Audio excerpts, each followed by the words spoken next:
Shri Savji Dholakia, founder and chairman, Hari Krishna Exports Private Limited. He is an entrepreneur, business leader, philanthropist, motivational speaker. At the age of 12, he migrated to Surat in search of a fortune in the diamond business. After 10 years of rigorous diamond polishing work, he formed Hari Krishna Exports in 1992 with his 3 brothers. Hari Krishna Exports is the world's leading diamond and diamond jewelry house. Today it exports polished diamonds to 81 countries, and it polishes around 45,000 carat of diamond per month, which is approximately 5 lakh carat a year. It is only organization to receive the Excellence in Export Award from the Gems and Jewelry Exports Promotion Council of India for 18 consecutive years. He is legend with $1 million heart and a precious gift to humanity. Shri Savji Dholakia demonstrates humility, simplicity, kindness, purity, compassion, making him people person, one of the most influential men in the diamond jewelry industry in Surat city at large. Recipients of multiple awards, honorary titles, global recognitions from various national, international, industrial, civilian, private and public sectors.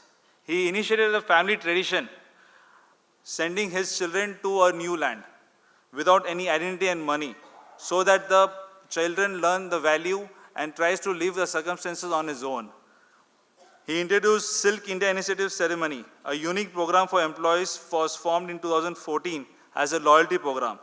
1,077 employees of HK Group were gifted with 207 houses, 500 cars, 570 diamond jewelries. This program is still conducted regularly, and till now, they have gifted 4,600 employees. Savji's mission is to make a difference in the life of millions and always striving to give back to society.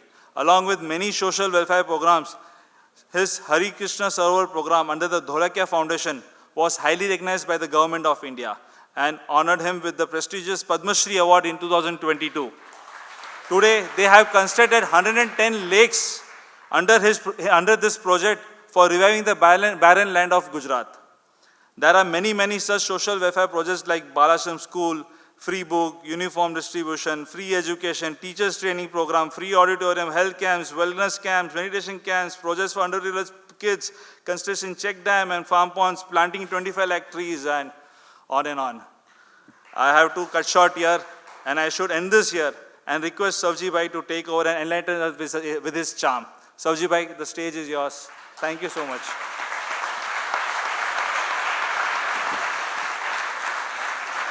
चलो वाह धन्यवाद तमें बधाए आप सब लोग ने इतना मान दिया मेरी शादी में इतना मान नहीं मिला था मेरे को प्रेशर बढ़ रहा था वैसे आप व्यापारी लोग हैं जितना बेनिफिट ले सके इतना 12 घंटा से लिया है अभी 1 घंटा बाकी है 1.5 घंटा बाकी है लेना ही चाहिए हम व्यापारी है हमारा समय नहीं वेस्ट करे दूसरे का भी नहीं वेस्ट करे और जो समय मिला है उसका 100% कैसे उपयोग करें ये हम सब लोग जानते ही है वैसे ही लाइफ का है मैं बहुत बड़ा आप जैसे तैयारी करें ऐसा कोई मोटिवेटर हूँ नहीं मैं एक सिंपल मेरी लाइफ का अनुभव शेयर करूँगा जो इंटरेस्टेड है जिसको कुछ इसमें सीखने मिले दैट्स इट मैं ऐसा कोई फिलोसोफर नहीं हूँ नो डाउट मैं फिलोसोफर हूँ पिलाई ने सीखे हूँ जो सीखा हूँ जो भी बोलूँगा ये अपने फैमिली के साथ मैं बात करता हूँ वैसा ही बोलूँगा I don't know something wrong या राइट पर मैं दिल से बोलता हूँ हार्टली मैं बात करता हूँ वैसे मैं स्मार्टली तो हूँ नहीं पढ़े लिखे इतना नहीं हूँ इसलिए स्मार्ट नहीं बोलता हूँ लेकिन हार्टली बोलता हूँ जो भी होगा वो दिल से होगा इधर से होगा ना तो मैं इतना पढ़ने में भी बहुत आलसी था और बुक पढ़ने में भी वो आलसी था नो डाउट मैंने सबको सुना है जैसे अभी बताया ज्ञानवत्सल स्वामी को तो मैं हर रोज सुनता हूँ क्योंकि उसका जो नॉलेज ने स्पिरिचुअल हमको आई डोंट शांति मिलती है। आप सब लोग ने उसका प्रोग्राम भी सुना है। तो कोई भी मोटिवेटर बाकी नहीं है मैंने, लेकिन सबसे मैंने एनालिसिस भी किया कि मैं सक्सेस क्यों हुआ। तो सबसे पॉइंट में बताऊं, मैंने सबको सुना, जिसमें जो पॉइंट पसंद आया और दूसरे दिन मैंने इम्प्लीमेंट किया। अब जिससे मैं सीखा वो अपनी कंपनी में बात करते ही रहे। 5 साल चले गए, तभी उसको पता चला कि मेरी बात सुन के उसकी कंपनी का ग्रो हो गया। हेलो, वो तो बात ही करते रहे। वैसे हम कभी भी कोई भी सुनेंगे और जीवन में कुछ लेंगे नहीं, तो ना तो कुछ मिलने वाला है, ना कोई चमत्कार होने वाला है। जो अपने को पसंद है, इसमें से हम क्या घर पे लेके जाएंगे। ये सब हम व्यापारी तो है ही, लेकिन भटक गए, भूल गए हमारा समय कितना कीमती है। मैंने कल बताया था, हम लोग बोलते समय, time is money, time is money. मैंने कभी एक आदमी से सुना, तभी पता चला, मैं भी बोलता था time is money. Time is not money. हम गलत बोल रहे हैं, टाइम इज नॉट मनी, क्योंकि मनी से टाइम को कंपैरिजन नहीं की जाती है। टाइम कोई पैसे से मिलने वाला है नहीं। अपने पास एक एक मिनट कीमती है। जो 1 मिनट ज्यादा मिलते, 2 मिनट, 2 दिन, 4 दिन, तो जितना रईस बाप है ना, तो बेटे के लिए कुछ पैसा नहीं रखता, समय ही खरीद लेता। बेटा का जो होने वाला हो है, पैसे से समय मिलता नहीं है। तो हमारा समय कैसा उपयोग होना है, हमारी क्वालिटी हमारे पे डिपेंड रहता है। मैं तो जहाँ भी जाता हूँ सीख लेता हूँ, अपना समय वेस्ट नहीं होना चाहिए। काफी बार बोलते हैं लोग, तो हम जब भी स्टेज प्रोग्राम करते हैं तो सुनते हैं, तभी लोग बोलते हैं आप बहुत एंजॉय कर रहे हैं, कलाकार बहुत अच्छा है। मैं तो कलाकार जैसा है वैसा हमको तो एंजॉय कर लेना चाहिए, हमारा समय क्यों बिगाड़े। हेलो, कलाकार को ऐसा लगता है कि बहुत अच्छा हो, उसको जो लगे, लेकिन है कि बुरा है, हम तो एंजॉय कर लेते। ऐसे ही बिजनेस में भी हम लोगों ने ऐसा ही कुछ किया है। बहुत जो आप समझेंगे सभी प्रॉब्लम था, क्योंकि आप लोगों के पास तो एजुकेशन है, पैसा भी है। मैंने जब भी स्टार्ट किया तो ये फादर ने, मेरी मदर मेरे को छोड़ने आई थी सूरत, तो हाफ टिकट मेरी ली थी, 12.5 रुपया टिकट ली थी, और मैं तभी 12.5 का था। तो 12 साल के बाद हाफ टिकट, पहले हाफ लगती थी, तो 6 महीने का मम्मी ने झूठ बोला और हाफ टिकट ली थी। 12 रुपया टिकट थी सौराष्ट्र से सूरत आने की। तो बस 12 रुपये की टिकट लेके गांव मेरे को सूरत छोड़ गई, बस दैट्स इट। जेब में 1 पैसा, मेरी फोई थी, उसने मेरे को हर रोज 25 पैसा जेब से देती थी, और मेरी जर्नी चालू हुई थी। 12.5 रुपया टिकट, मेरी एज भी 12.5, और टुडे 12.5 करोड़ का एक्सपोर्ट है। मैं बहुत प्राउड फील करता हूँ। काफी बार डाउट होता है कि साला सही तो है ना, आंकड़ा तो बराबर है ना, लेकिन भगवान की कृपा है। जो भी किया दिल से किया। बिजनेस में भी जो भी निर्णय लिया वो दिल से लिया, दिमाग से कोई निर्णय नहीं लेना। और मैं बच्चे को भी सलाह देता हूँ, कभी भी कोई कंफ्यूजन है तो अपना हार्ट क्या बोलता है वो निर्णय लो, अपने आप चमत्कार हो जाएगा। जब भी हमें सालों पहले कंपनी स्टार्ट किया, तभी हम छोटा डायमंड बनाते थे, तभी भी हमारे पास 3000 लोग थे। काम छोटा था, पतला साइज का बनाता था, 3000 लोग था। लेकिन हमने क्या किया, सोचा उसका माइंड चेंज कैसे करे, एम्प्लॉय को कैसे वातावरण भावना मत बनावे, और क्वालिटी कैसे इंप्रूव करे, समय कैसे बचावे। तो हमने खाने का चालू किया, दोपहर का खाना कंपनी प्रोवाइड करेगी। तभी मेरा साल का प्रॉफिट था ना, इतना बजट था खाने का। तो हम सब भाइयों, पार्टनर सभी मिलके मीटिंग किया, तो प्लानिंग तो कहाँ बैठता नहीं है ना, पूरी साल का बजट खाने में लगा देंगे क्या, प्रॉफिट बचेगा क्या? लेकिन एक अंदर से आवाज आ रही थी कि हमारा सत्ताधार है सौराष्ट्र में, 25-20 हजार लोगों का 30 साल से खाना बन रहा है। वहां पे कौन पैसा दे जाता है, कहाँ से खाना आता है, कौन मैनेज करता है, 30 हजार लोगों का हर रोज खाना बनता है। ये संस्था चलती है। श्यामजी बापू करके था, वो एक बफेलो એટલે કે आपको पाड़े को क्या बोलते हैं, मेल पाड़ा भैंस, तो वो रखते थे। तो सब लोग वहां पे जाते थे और जो नारियल श्रीफल वधेर के वो पाड़े को शेष खिलाते थे। और पाड़ा इतना बड़ा हो गया था, जाने सिंह हाथी का रूप। सब लोग, क्योंकि बापू का पाड़ा था ना, बापू का, अपने गुरु का, जो भी एनिमल है, हम पूजा तो उसकी करते हैं ना, ये हमारी संस्कृति है। बस इतनी पता है, लेकिन इतना खाना चलता है। तो मैंने सोचा चला ये खाना 30 साल से चलता है, क्यों चलता है? कि लोगों को खाना देता है। अपनी कहते जो हम जन मतलब पीपल, जन तभी शांत होता है जब इसकी जठराग्नि, पेट शांत होता है, और खाया हुआ कभी वेस्ट नहीं जाता है। तो मैंने तभी सोचा था ये तो अपना काम कर रहा है, और जो खाएगा वो अपना बुरा सोच ही नहीं सकता है। एक बार करके तो देखो क्या फर्क पड़ेगा। पहले बोलता भाई परवड़ेगा क्या नहीं परवड़ेगा, कॉस्ट क्या आएगी, बाद में बंद करना पड़ेगा, लोग क्या बोलेंगे। मैंने बोला लोग को जो बोलने का है बोले, हमको तो चालू करें। 1 साल के बाद, 6 महीने के बाद हमको लगेगा कि साला ये वेस्ट है तो बंद कर देंगे, लेकिन करने का मैं थोड़ा जिद्दी हूं। जो करना चाहता हूं, कोई भी बोले मना तो कर तो लेता हूं। मैं सभी छोटा था, सूरत आया था, तो हमारे घर के सामने एक गटर जा रही थी, टॉयलेट की गटर बड़ी, तो 6-7-8 फुट लंबी थी। सब लोग अपने बड़े बड़े लोग बोल रहे थे ये कोई कूद जाए, ये कोई कूद जाए, ये कोई कूद जाए। तो बोले मैं 5,000 दूं, 25,000 दूं, 50,000 दूं, लाख दूं, 5 लाख दूं।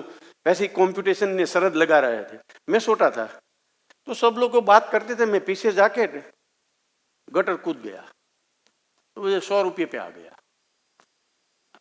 ट्राई करने में क्या था, हमारी जब तक जान नहीं जाए तब तक रिस्क लेने का, जान नहीं जानी चाहिए। रिस्क लेने का मेरा पहले से स्वभाव था, और मेरे को कैलकुलेशन था। मैं जब भी छोटा स्कूल में था तभी अपना ये 8 हाथ गिनती करके मैं जंप लगाता था। तो मेरे पास तो आइडिया था, और गया तो क्या इतने तक जाएगा, ना लेके घर जाके। लेकिन बात करते रहे, इतनी कंप्यूटर इतना पैसा दूं, ये करूं, नहीं जा सकते, नहीं जा सकते। बात करने से कुछ नहीं हो, ट्राई कर लो नहीं, क्या होगा, फैल जाएगा। आ दुनिया में जो सक्सेस हुआ है ना, ऐसा कोई आदमी नहीं है कि फेल नहीं हुआ है। हम फेल होने से घबराते हैं, पहले से फैलने का डर होता है, तो फेल ही हो गया ना। तू यही करता है, नहीं हो सकता है, हमसे नहीं हो सकता है, हम नहीं कर पाते, हम कमजोर है, हम पढ़े लिखे नहीं है, हम तो गांव के लोग हैं, हमारा ये काम नहीं है, हमारी ये कक्षा नहीं है। तू अपने आप को हर रोज यही थॉट्स देते हैं, तेरे को कौन सक्सेस ले जाएगा भाई।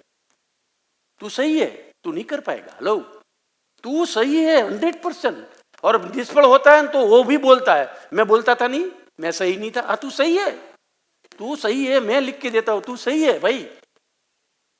क्योंकि तू बोलता है कि हमसे नहीं हो पाता है, मैं नहीं कर पाता हूं, मैं नहीं कर सकूंगा। अपने आप को हम कमजोर हर रोज थॉट देते हैं। मैंने कभी निराशा जीवन में आने नहीं दिया, कभी हताशा नहीं आने दिया, और कभी मेरे साथ जो है वो नहीं हो सके, ऐसा नहीं हो सकता है, ऐसा बोले नहीं, उसको तो मैं 3-4 महीने तक मिलता भी नहीं हूं। चला ये कुछ करता तो है नहीं, अपने को भी कुछ नहीं करने देगा यार। अपने पास ऐसा मित्र नहीं होना चाहिए, हमसे नहीं हो सकता ये ऐसा बोलने वाला होना ही नहीं चाहिए। और मेरा जो हुआ है, अभी तक हुआ है। मैं सभी छोटा था, स्कूल में 4.5 मैंने चौपड़ी पढ़ा था, तभी एक टीचर ने हमको नाटक में पार्टिसिपेशन कराया था। और ये शिक्षक की बात है इसलिए कर लूं, और मैं सरपंच, मेरा फादर गांव का मुखिया था, तो मैं तो वैसे ठोठ था। ठोठ को पता है, लास्ट बेंच में बेचने वाला, दूसरे के पेपर में से लिखने वाला और कम से कम बोलने वाला, बस कम से कम बोलने का। अपने को कोई, मैं शांत में शांत लड़का, अभी अभी तो ऐसा कोई लड़का है ही नहीं अपने को कोई बोलने की कि कोई ऐसी कोई नहीं थी, एकदम शांत। तो शिक्षक ने मेरे को पार्टिसिपेशन कराया और नाटक बजवाया। नमस्ते, आई थिंक ये चाचा है ना? हाँ जी। तो बरोबर मेरे को तैयार किया, नाटक का रोल मेरे को दिया था। जब भी राजा आता है तो राजा आता है तो सड़ी कैसे पोकारता है, वैसे सड़ी पोकारने का, और कुछ नहीं। और सड़ी भी बहुत छोटी सी थी, लेकिन इतना जुस्सा मेरे में भर दिया और मेरे को तैयार किया, क्योंकि मैं सर मुखिया का बेटा था, कभी कभी शाक भाजी ले जाता था टीचर के लिए। तो तैयार तो करना, गांव पूरा इकट्ठा होने वाला। पहली बार कोई गांव में एक ड्रामा हो रहा था स्कूल में 15 अगस्त पे, अभी तक तो कभी हुआ ना था। तो मेरे को तैयार किया और मैंने, पूरा गांव बैठे थे और सड़ी पुकारी, आस्ते कदम मुलाक आस्ते कदम, सोनी की सड़ी, रुपये की मसाल, मरीन का जामा, मोती की माला, महाराज धीराज अमर सिंह ने घड़ी खम आटलू आप बोलवाना, तो इतना ही बोलने का था। और सबने तालियां बजाई और अंदर से एक घंटड़ी बजी कि हम तो कर सकते हैं यार। तो अभी तक अपनी तालियां बजती है। हेलो,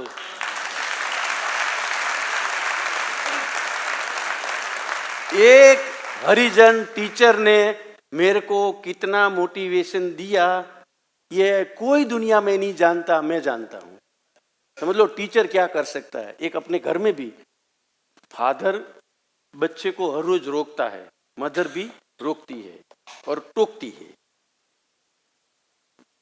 आपको सबको मालूम है सबसे बड़ा दुश्मन बच्चे का कौन, खबर मालूम है? फादर।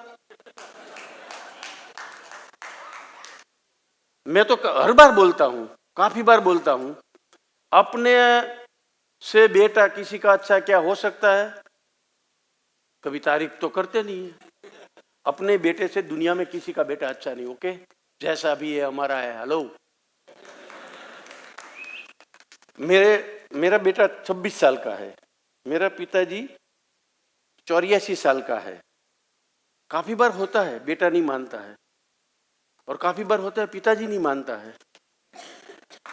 लेकिन बेटा नहीं माने तो भी प्राउड से फील करना, अपना बेटा है वैसे थोड़ा मान जाएगा। हेलो,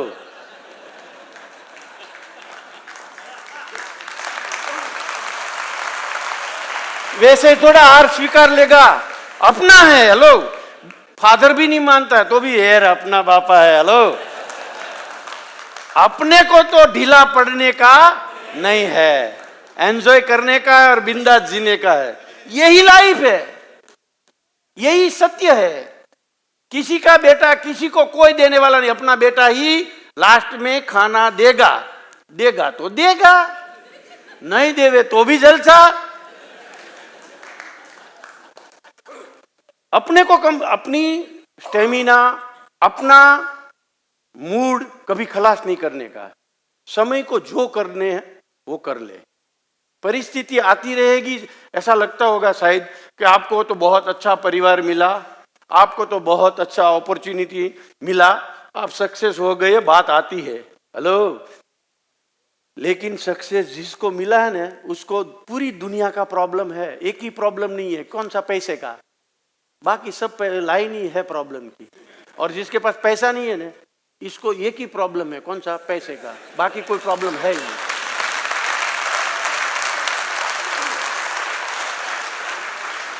ऐसा मत समझने का पैसा आ जाएगा प्रॉब्लम सोल्व हो जाएगा। प्रॉब्लम जत्थाबंद बाय प्रोडक्ट साथ में आएगा, ये पैकेज है। बिना प्रॉब्लम लाइफ है ही नहीं। कोई प्रॉब्लम के बिना कोई सक्सेस होता ही नहीं है। प्रॉब्लम को हमारे ऊपर नहीं आने मत दो, जो उसको होता है वो कर लो, उसके से डरो मत। जितना हम डरते हैं इतना हमारे ऊपर ज्यादा आए होते हैं। तो हमने तो ये छोटा छोटा एग्जाम्पल है, छोटी छोटी बात है, लेकिन हमने जीवन में उतारी है। हमारी कंपनी में जो मैंने खाना चालू किया, आप बिलीव नहीं करेंगे, 4 तरीके का फायदा हुआ। डिस्कशन अंदर अंदर एम्प्लॉय करने लगे कि सेठ को इतना खर्चा परवड़ता होगा। दूसरा बोलता है थोड़ा ध्यान देने तो सब पैसा निकल जाता है। ये मेंटालिटी चेंज हुई है, थोड़ा हम ध्यान दें उसका पैसा निकल जाएगा। 1 घंटे का समय बच गया दोपहर को खाना खाने का। 10% हुआ ने, 10% प्रोडक्शन और उसकी सैलरी अपने आप बढ़ गई क्योंकि 10% समय बचा। और दोपहर को खाना खाने नहीं जाता था तो घर पे उसको खाना लेडीज नहीं बनाती है, सुबह का खा लेती है। अपने रईस घर में भी ऐसा होता है। तो खर्चा भी कम हुआ, पेट्रोल का खर्चा कम हुआ, टाइम भी कम बचा, और सबसे बड़ा फायदा हुआ दोपहर को हीरा की चोरी होती थी वो बंद हो गई। चोरने वाला दूसरी जगह पे चला गया क्योंकि फिर चांस नहीं मिलने वाला। शाम तक तो डायमंड वापस देना पड़ता था। सब कचरा निकल गया और एनवायरनमेंट बदल गया। सब अपना समझ के काम करने लगे। आप बिलीव नहीं कर पाएंगे, और एक भी डायमंड हमारा मिस नहीं हुआ।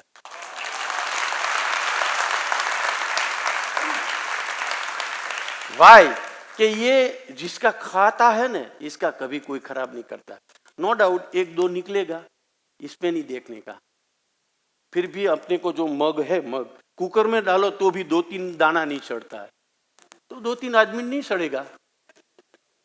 उसको ढीका लगा के भूखा करके खा जाने का, इसके ध्यान नहीं देने का। सभी मग थोड़ा ढीला हो जाएगा। हम आदमी है भाई, काफी वो कसम खा के निकला कि हम नहीं सुधरेंगे, वो भी होना चाहिए। तो ये 4 तरीके का फायदा हुआ, और आज भी खाना चलता है, और आज लोग भी एक भी दाना बिगड़ता नहीं है। और मैंने जैसे बताया, एम्प्लॉय और सेठ का इतना क्लोजली संबंध नहीं होता है। मैं उसकी आंख में नजर करता हूँ। मैं जब भी जाता हूँ तो जैसे घर में अपने बेटा आता है 3-4 महीने 6 महीने के बाद, और माँ कितनी खुश होती है, कहाँ टूर में गया, कहाँ बिजनेस में गया, तो माँ खुश होती है ना, बेटा 6 महीने के बाद आता है। वैसा फैक्ट्री पे जाते हैं तो बॉस आता है तो उसकी नज़र में इसकी खुशी ऐसी दिखती है। खाली इतना करने से ये लोग, એટલે हमारा संबंध, कल जो बात हो रही थी, ऐसे ही ये भी एक इमोशनल हम लोग बिजनेस कर रहे हैं और दिल से कर रहे हैं। और मैं काफ़ी बार बोला, वो समझो 6,000 लोग हैं, भाई ने बताया 4,500, 6,000 सूरत में काम कर रहे हैं, 2,000 बम्बई में काम कर रहे हैं। 8,000 का लोगों का खाना दोपहर को एट नो कॉस्ट कंपनी से प्रोवाइड करते हैं। वो कहाँ से खराब करेगा, सोचेगा भी नहीं। और कुछ नहीं होवे तो हम सदाव्रत में क्यों पैसा दे, अपने एम्प्लॉय को दोने। ये तो अपना बिजनेस चलाता है। अब बच्चे को भी मैंने बताया है कि हिसाब मत देखो, अपने 3-4 वस्तु का ख्याल रखने का, कि अपनी हाईएस्ट सैलरी होनी चाहिए। सबसे कंप्यूटेशन में हाईएस्ट सैलरी पहले देना चालू करो यार, हिसाब मत बिठाओ। और बैठने वाला है ही नहीं, मगज को पूछेंगे तो देंगे क्या होगा, होकर होगा क्या, बाद में चेंज करेंगे। एक एग्जाम्पल इसके पहले दे दूं। कोई आदमी, एक जोक्स था, कोई मेरे जैसा छोटा फैक्ट्री वाला था। मैं छोटा था तब की बात कर रहा हूँ, समझो ना। आप जैसे छोटे कहाँ से हो गए, क्वेश्चन आएगा। तो बोले 5 लाख पगार का आदमी ने हायर किया। बोले यार तू मेरे को नहीं रख सकते हो, अब तू 5 लाख मेरे को नहीं दे पाएंगे, तेरा काम बहुत छोटा है, तेरी इतनी कद नहीं है, तू मेरे को हायर मत कर। वो लागनीशील था, उसने बोला भाई तू आने, तेरे को क्या मतलब है। तो बोले अच्छा असल में आता हूँ, लेकिन मेरे को करने का क्या। तो बोला करने का यही कि मैं कैसे तेरे को 5 लाख दे सकूं।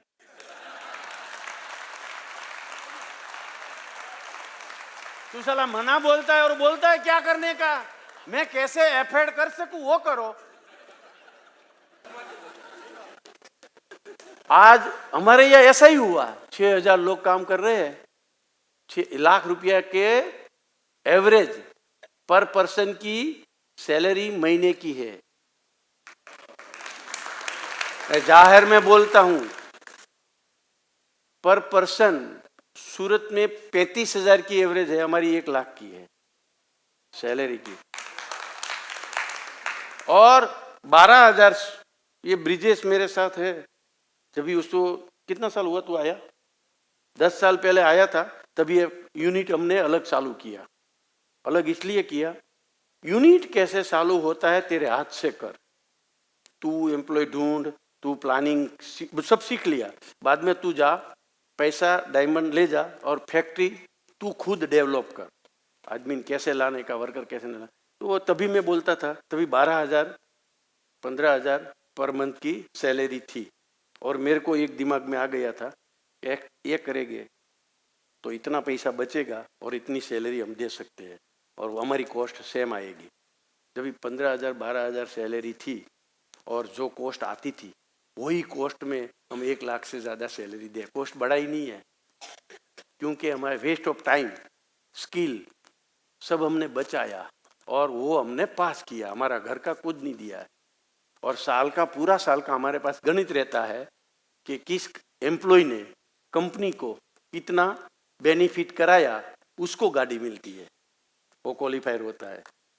तो ये गाड़ी की भी हमारा पैसे की नहीं है, वरना तो घर में कोई रहने देगा? हेलो, सीईओ तरीके वो स्वीकार करेगा, निकाल देगा, चला ये तो हमको भी उठाएगा, बैंक करप्ट हो जाएगा। लेकिन कॉस्ट नहीं बढ़ाई है, ओनली सैलरी बढ़ी है। और एम्प्लॉय को भी पता है ये कैसे पैसा मिलता है। सबको, बेटे को जो स्किल मैंने सिखाई वो सबको स्किल सिखाई, कैसे वैल्यू ऐड होती है, कैसे क्वांटिटी बढ़ती है, क्योंकि डायमंड एक स्पेशल जैसे बोलते हैं आदमी के बिना डायमंड XXX बन नहीं सकता। डायमंड ग्रो होने का मशीन आ गया, पैदा करने का मशीन आ गया, लेकिन XXX बनाने का मशीन अभी तक नहीं आया। 15 साल से लाखों लोग इस पे रिसर्च कर रहे हैं, वो एक मैन ही कर सकता है, वो स्किल की वैल्यू है। आज भी मैं सबको बोलता हूँ 1 लाख से अंदर नहीं, 2 लाख भी दो ने तो भी कम है। कोई भी IPS IAS को लेकर आओ, XXX नहीं बना पाएगा कितना भी डिग्री है। हेलो, ये एम्प्लॉय बना, हम उसका नाम आर्टिस्ट रखा है, इंजीनियर रखा है। हम लोग कभी एम्प्लॉय नहीं बोलते, आर्टिस्ट जो पॉलिशिंग का काम करता है, जो प्लानिंग का करता है, वो इंजीनियर। आपका कोई इंजीनियर नहीं कर पाता है वैसा वो प्लानिंग करके वैल्यू बढ़ा के देता है, वैल्यू बचा के देता है। जो दुनिया पूरी वेस्ट कर रही है वो हम पैसा बढ़ा रहे हैं। हमारा पहले से बजट नक्की है 6% एम्प्लॉय को देने का, 6%। आज 9% तो वैल्यू ऐड करता है वो, हम तो 6% देते हैं, तो 3 हमको दे के जाते हैं। डायमंड फ्री बनता है, लेकिन क्या है, आप हिसाब बताओ तो हिसाब नहीं बैठता है, कैलकुलेशन नहीं बैठता है। जैसा मैंने कल बताया, हम लोग क्या करते हैं, एम्प्लॉय का माँ बाप की यात्रा कराते हैं साल में एक बार, 15 दिन की, पूरी 1000 सीनियर सिटीजन को लेके जाते हैं, कपल को। अरे एम्प्लॉय की माँ बाप की यात्रा फैक्ट्री में डायमंड में क्या लेना देना? MBA बोलो, CA बोलो, ऑडिट में जाओ, कोई हिसाब नहीं बैठता है और बैठेगा भी नहीं। एम्प्लॉय को यात्रा घूमने का हमारा सोच नहीं है, उसका माँ बाप को क्या काम है, वैसा ही सोचते हैं ना। लेकिन रिजल्ट कितना मिलता है? एम्प्लॉय की माँ बाप की यात्रा कराते हैं पूरी कंपनी में, माँ बाप बोलते ये कंपनी मत छोड़ना है।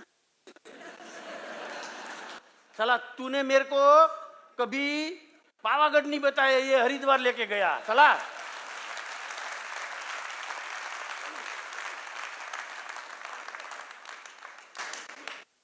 हम लोग सेवा करते हैं, पूरा श्रवण को ले जाते हैं, 20 कपल के साथ एक आदमी, उसका दवाई, उसको खाना, उसका रूम, उसको गंगा किनारे ले जाना, आस्था, सभी जैसे हम श्रवण जैसे माँ बाप की यात्रा करता था, ऐसा हम एम्प्लॉय का माँ बाप की यात्रा कराते। और मैं वहाँ 10 दिन रहता हूँ। हर रोज मेरा एक प्रोग्राम और मोटिवेटर लाके सबका प्रोग्राम कराते हैं। हर रोज कोई ना कोई नई गेम खिलाने की, हर रोज कंप्यूटेशन से खेलने का। मुंह में दांत नहीं है फिर भी नींबू समसी का गेम खिलाते हैं। काफी माँ बाप बोला हमारी लाइफ में कभी हमने एंजॉय नहीं किया है। आप लोग तो पढ़े लिखे हैं, लेकिन हमारे सौराष्ट्र में क्या है, प्रथा ही नहीं है। माँ बाप पति पत्नी साथ में जाते हैं तो ये 100 फुट का दूरी रखते हैं जहाँ बॉम्ब फूटने वाला हो। पत्नी और पति साथ में नहीं चलते। हम लोग एक डिश में खाना खिलाते हैं, सभी एक एज के होते हैं, किसी को कोई दिक्कत नहीं है। मैं साथ में, मेरा फादर भी साथ में, हम साथ में रहते हैं 15 दिन और एंजॉय कराते हैं। ये तो है, काफी लोग ने बोला कि हमने शादी हुई इतना साल हुआ, आज तक हम इतना खुश नहीं रहे, इतना खुश ये 15 दिन हमारा गया, तो इससे बड़ी क्या हमको संपत्ति चाहिए। ये लॉजिक एमबीए को नहीं बैठेगा, बेटे को भी नहीं बैठेगा। सबसे अच्छी बात वही हुई, तो मैं कुछ नहीं बोलता अपने घर में, बेटे को साथ में ले जाता हूँ सबको, किसी ने किसी को टाइम मिला तो साथ में आ, हरिद्वार आ, यात्रा पे आ, सोशल प्रोग्राम में आ, जहां जाता हूँ कोई ना कोई बेटा, मेरे को 8 बेटा है 4 भाई का, तो कोई ना कोई लेके जाता हूँ। जितना बड़ा हो जाता है वो शादी हो जाता है, बाद में वो कटिंग हो जाता है। शादी से पहले जितना बेनिफिट लो इतना ले लो, बाकी तो वो गया काम में।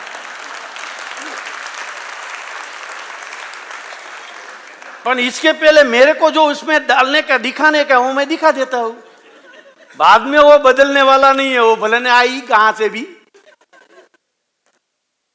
तो वो सीख लेता है क्या करना चाहिए। अभी हरिद्वार में हमारा 40 साल का सबसे 8 भाई है, इसमें सबसे बड़ा बेटा है 40 साल की उम्र का।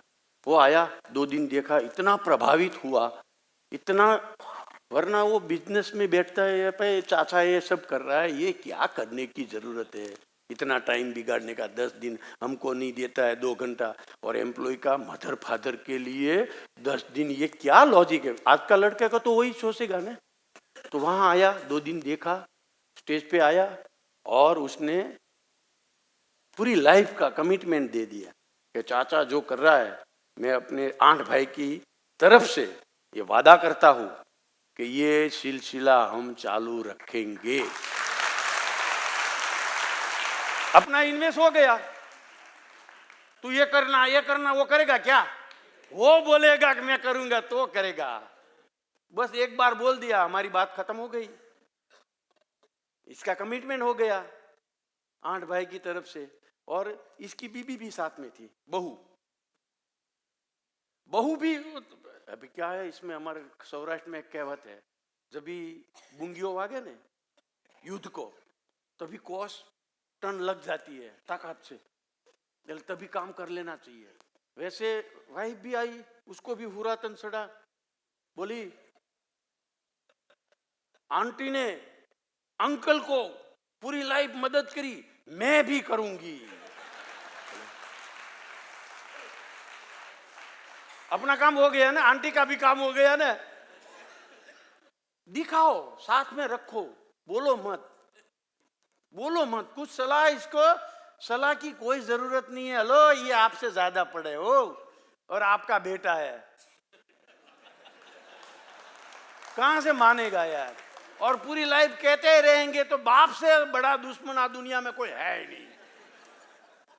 बोलता नहीं है लेकिन फेक है।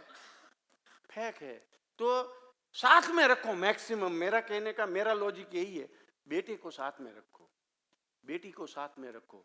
अपने आप जो हम कर रहे हैं वो करने लगे जाए तब तक। मैं 8 साल का था, बेटा सभी, क्योंकि मैं 87 में इजराइल गया, पहली बार मुंबई नहीं देखा था और सीधा इजराइल गया।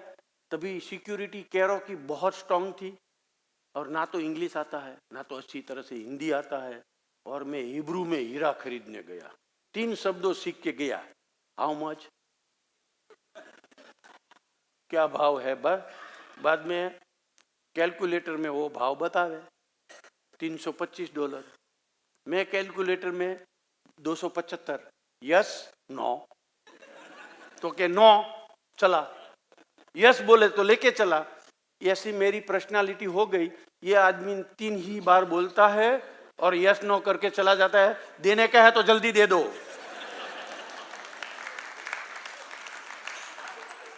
और ये अभी तक हमारी गाड़ी चलती है। तो तब मेरे को बहुत प्रॉब्लम आया था। आपको ताज्जुब लगेगा, होटल मेरा दोस्त ने एक रख ली थी, होटल में मैं रुका था, बहुत ठंडी थी। और पहली बार हमारे यहाँ सूरत में वेलजी नारायण करके दुकान है बूट की, सूरत में जो आया होगा आज भी फेमस है।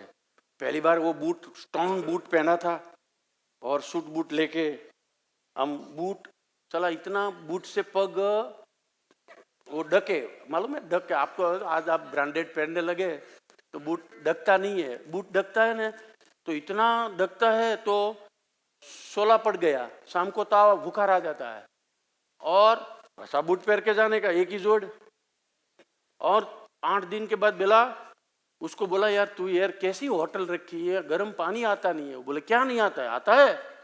मैंने बोला कहाँ आता है? देखा तो मैंने नल दिखाया, ठंडा आया। बोला ऐसे करो तो गर्म आएगा, इतना पता नहीं था। 8 दिन ठंडे पानी में ना आया, ऐसे नहीं करा, इतना नॉलेज था। इंग्लिश नहीं आता था इसलिए ना, तो बेटे को आके इंग्लिश मीडियम में सीधा ही दाखिल किया, सबको इंग्लिश। आज भी बेटा, तो हम लोग क्या थे पहले से पढ़ते थे, अनपढ़ थे, तो 8 साल का बच्चा हुआ तब से हम साथ में ही रखते थे। 2 दिन स्कूल पाठ, तू मेरे साथ आ, शॉपिंग करने जाने का है, एग्जीबिशन में जाने का है, तो किसको साथ में ले जाए? तो बेटे को ही ले जाते थे। और धीरे धीरे हम सीखते भी गए और हमारी जैसी आदत उसमें चलती भी गई। ऐसा कोई प्लान नहीं था, लेकिन प्लान ऐसा बना कि जो मेरा शौक है वो मेरे बेटे का शौक है, मेरे फादर का शौक, मेरे बेटे का शौक और मेरा, तीनों का मैचिंग है, कोई डिफरेंस ही नहीं है। तीनों घोड़ा चलाते हैं, तीनों वाटरफ्लाई का कोई भी गेम वाटर की हम तीनों करते हैं और कोई किसी को रोकते नहीं है, टोकते भी नहीं है।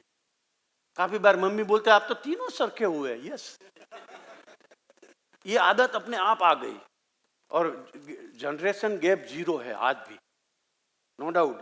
तर्क होता है क्योंकि आज का बिजनेस में तर्क नहीं होता ऐसा तो नहीं बन सकता, लेकिन गैप 0 है, आदत ये सेम है, स्वभाव सेम है और जीने की भी मजा आती है और बिजनेस भी ग्रो होता है। तो ये मैक्सिमम साथ में रखने का हमको ये बेनिफिट मिला। अपना बेटे को मैक्सिमम हम साथ में रखें, सलाह मत दे, सलाह की किसी को जरूरत नहीं है, सहकार की जरूरत है। देना है तो दो, उसको सहकार चाहिए। सलाह तो इसको इनफ मिल रही है, सलाह किसी का बेटा मानने वाला भी नहीं है, अरे ट्राई भी मत करो, सब वेस्ट जाएगी। साथ में रखो, हम जो करते हैं वो अपने आप करते रहेंगे और करेंगे। तो ऐसी बिजनेस में भी सेम ही है। एक जो हम निर्णय जब भी लेते हैं तो एम्प्लॉय के पक्ष में ही लेते हैं, हमारे पक्ष में नहीं लेते हैं और सब ट्रांसपेरेंसी है, तो बिजनेस बहुत चलता है। तो 15,000 की जो सैलरी थी और 1 लाख से भी ज़्यादा है, उसमें मैंने उसको 5 बात बताई थी अपने एम्प्लॉय को। और लास वेगास में मेरा लेक्चर था, वहाँ भी मैंने यही 5 बात बताई। और दुनिया का सच यही है, ये 5 बात हर रोज सुबह में हम एक जैसे प्रार्थना करते हैं, नमो हरिहंतारणम, जैसे हमारी सबकी अलग अलग प्रार्थना होती है, प्रार्थना करके ये 5 बात अपने आप को रात को बता के सो जाने का और सुबह में बिजनेस स्टार्ट करे तभी ये 5 लाइन पढ़ने का, जीवन में चमत्कार हो जाएगा। 5 में ये तो मैंने प्रूव किया है और आज भी मैं वही स्टाइल से जीता हूँ और वर्क करता हूँ, हमारा एम्प्लॉय भी करता है और सब करता है। 5 में पहला हमारा सूत्र है, I am the best, I am the best, मैं एक श्रेष्ठ आदमी हूँ, हमको श्रेष्ठ के सिवा कुछ भी नहीं चाहिए। आई एम द बेस्ट, और डजंट मैटर हम अमेरिका का है कि अमरेली का है, विकास तो होने वाला ही। आई एम द बेस्ट, हमारा बेस्ट जीवन होना चाहिए, हमारा वर्ताव बेस्ट होना चाहिए, स्वभाव बेस्ट होना चाहिए, संबंध बेस्ट होना चाहिए, हमारा जीवन बॉडी बेस्ट होना चाहिए, आदत बेस्ट होना चाहिए, मित्र बेस्ट होना चाहिए, हमारा काम बेस्ट होना चाहिए। आई एम द, इसके सिवा कुछ नहीं चाहिए। I am the best. मैं उसको बोलता हूँ तू एक आदमी कर सकता है, एक तो तू भी कर सकता है, क्योंकि तू भी ऐसा मन में सोच कि आई एम द बेस्ट। दुनिया में भगवान ने हमको इनफ शक्ति दी है, सबको सेम शक्ति दी है और सब कुछ सब कोई कर सकता है। मैं कर सकता हूँ, ऐसा कोई भी आदमी कर सकता है। इसमें कोई भगवान की कृपा की जरूरत नहीं है। देर लगेगी, अंधेर नहीं है।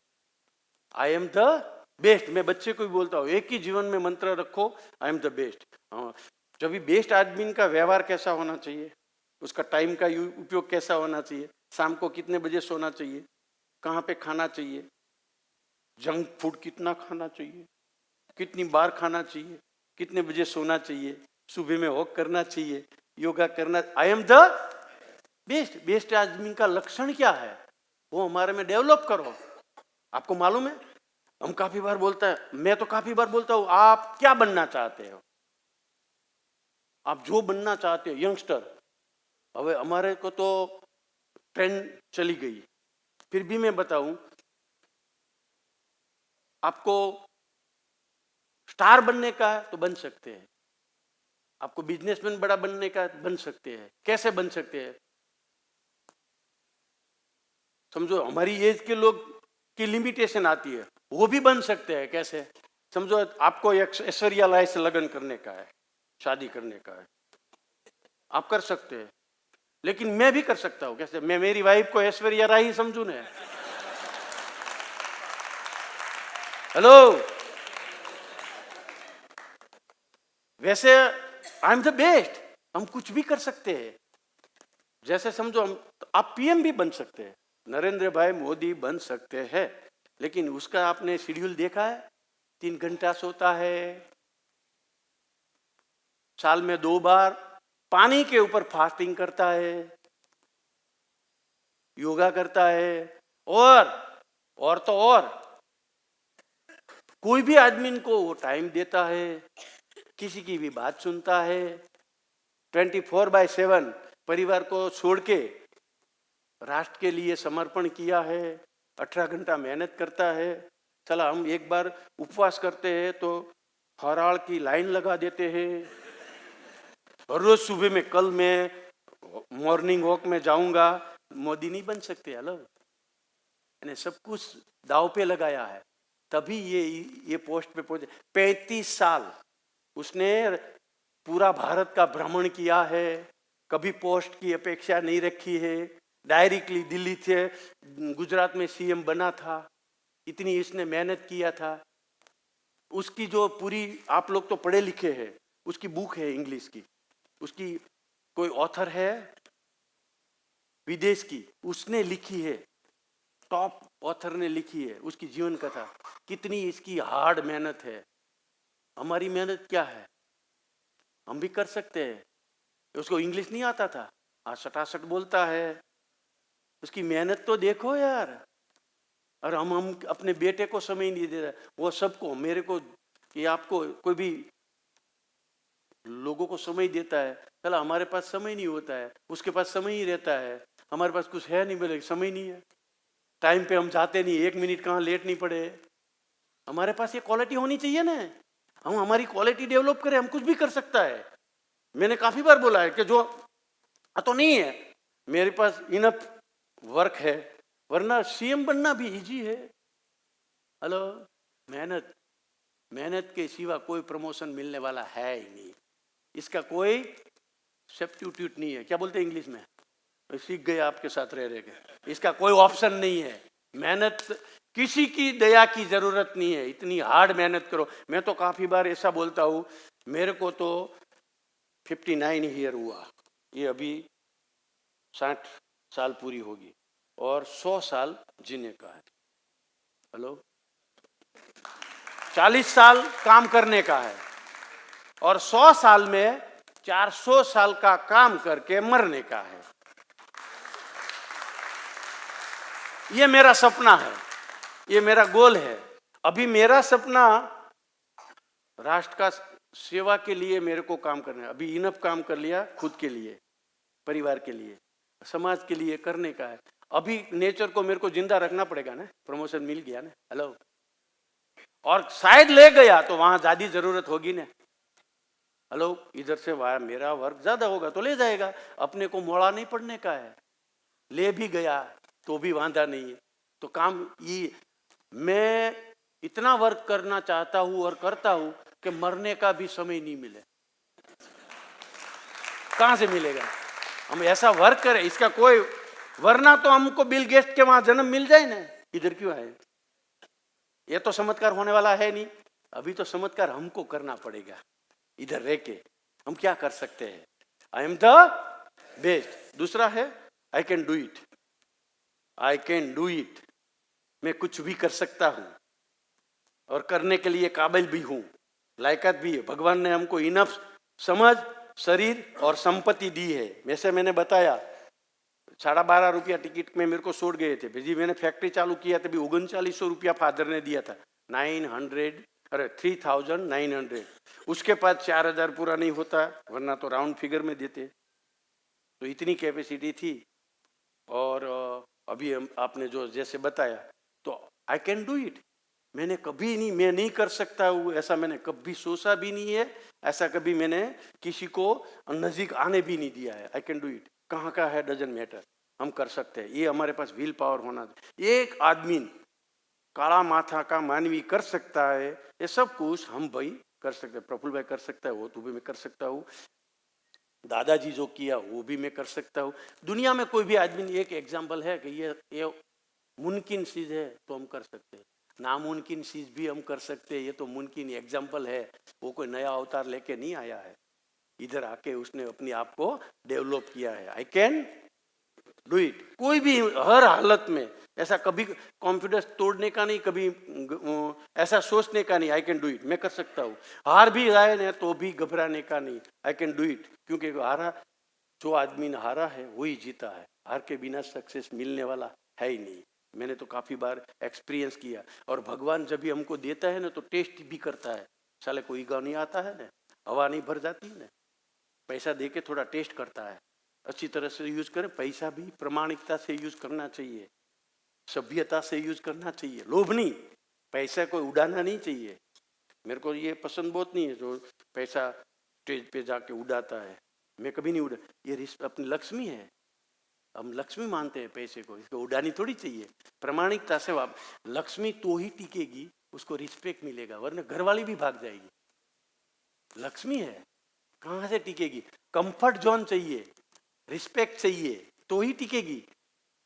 आप स्टडी करना ये बात पे, बहुत सोचने वाली बात है।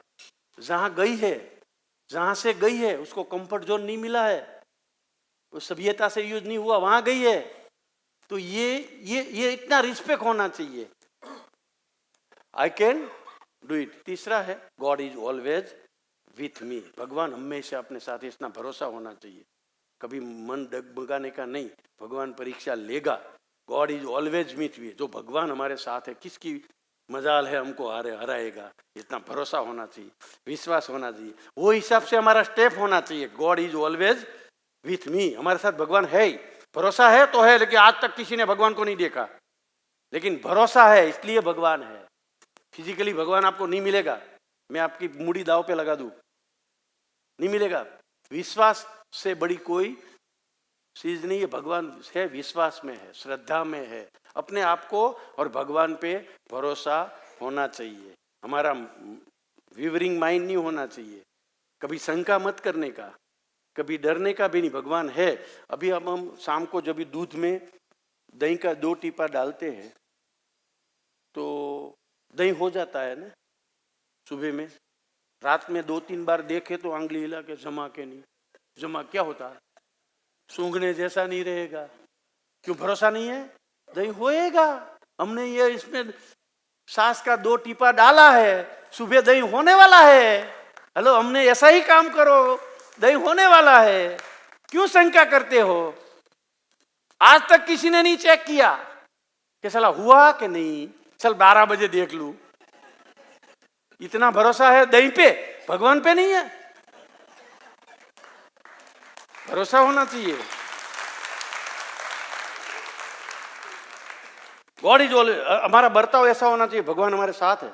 बड़े आदमी ने हमारे साथ हो तो हमारा डिसिप्लिन में चेंज आ जाती है। कोई बड़ा आदमी मिले तो हम टाइट हो जाते हैं। तो भगवान हमारे साथ है, ऐसा ही हमारा बर्ताव, वर्तन, व्यवहार, भाषा, लक्षण ऐसा ही होना चाहिए। कोई देखता है कि नहीं देखता है।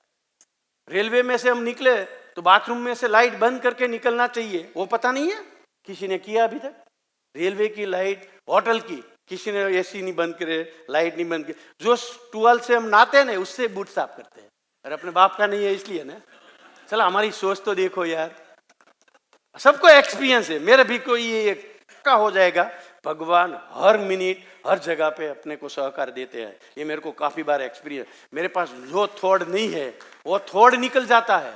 God is always with me. मेरे को जब भी जो जरूरत, जो चीज की जरूरत है, जो टेक्नीशियन की जरूरत है, जो प्रॉब्लम आने वाला है, उसका सॉल्यूशन पहले मिल जाता है। God is always with me. भगवान हमारे साथ है, क्योंकि ऐसा हम निर्णय ही नहीं लेना चाहते और लेके भगवान साथ में नहीं है। भगवान साथ में है, ऐसा ही हमारा बर्ताव, व्यवहार, सब कुछ होना चाहिए। इतना भरोसामंद, दिखावे के लिए नहीं, कोई देखता नहीं है, कोई पूछने वाला भी नहीं है, और कोई देखेगा भी नहीं, और हमको खजाना मिल रहा है। हम तभी क्या सोचते हैं, ये बात है सोचने वाली। कोई साथ में नहीं है और बड़ा खजाना मिलने वाला है। गॉड इज ऑलवेज भी अपना नहीं है। अभी प्रामाणिकता की बात करूं, हमने बेल्जियम में ऑफिस स्टार्ट किया, तो वहां एक रूल्स है, एक लोकल आदमी को रखना पड़ता है। काम तो नहीं होता है स्टार्टिंग जब भी करते, खुद ही बॉस, खुद ही सेक्रेटरी, खुद ही एम्प्लॉय, लेकिन एक सेक्रेटरी रखनी पड़ती है। तो 6 महीना रखी और निकल गई, सेक्रेटरी निकल गई। क्यों निकली? कि इधर काम नहीं है। मेरे को पैसा तो तेरे को मिल रहा है ना, क्योंकि पैसे से मेरा मेरा मेरा स्वभाव बिगड़ जाएगा। बिना मेहनत मेरे को पैसा नहीं चाहिए। उसने रिजाइन दे दिया। अपने को ये बैठती वाली बात नहीं है, मजा आ जाए जो काम नहीं और सैलरी मिले तो।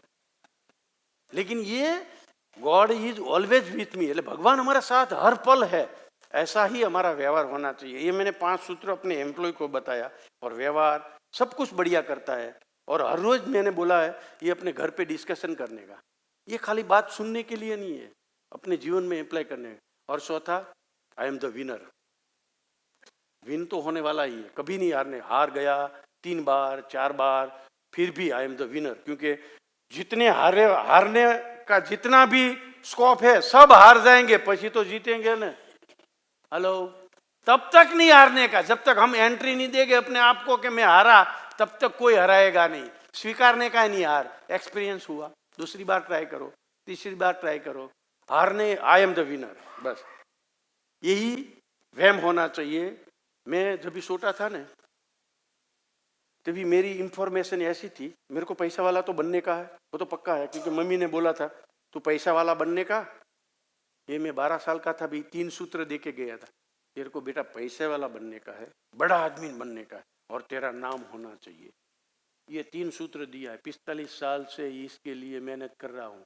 अभी पद्मश्री मिला ना, तभी मैंने मम्मी को बोला ये तीसरा वाला तेरा काम खत्म हो गया, अभी मेरे को कोई गोल देने का नहीं, मेरे को शांति रखनी, कि जो नाम भी हो गया। और नाम कैसा? नाम तो दाऊद का भी हो गया है, रिस्पेक्ट से लेसे, ऐसा नाम मम्मी चाहती थी।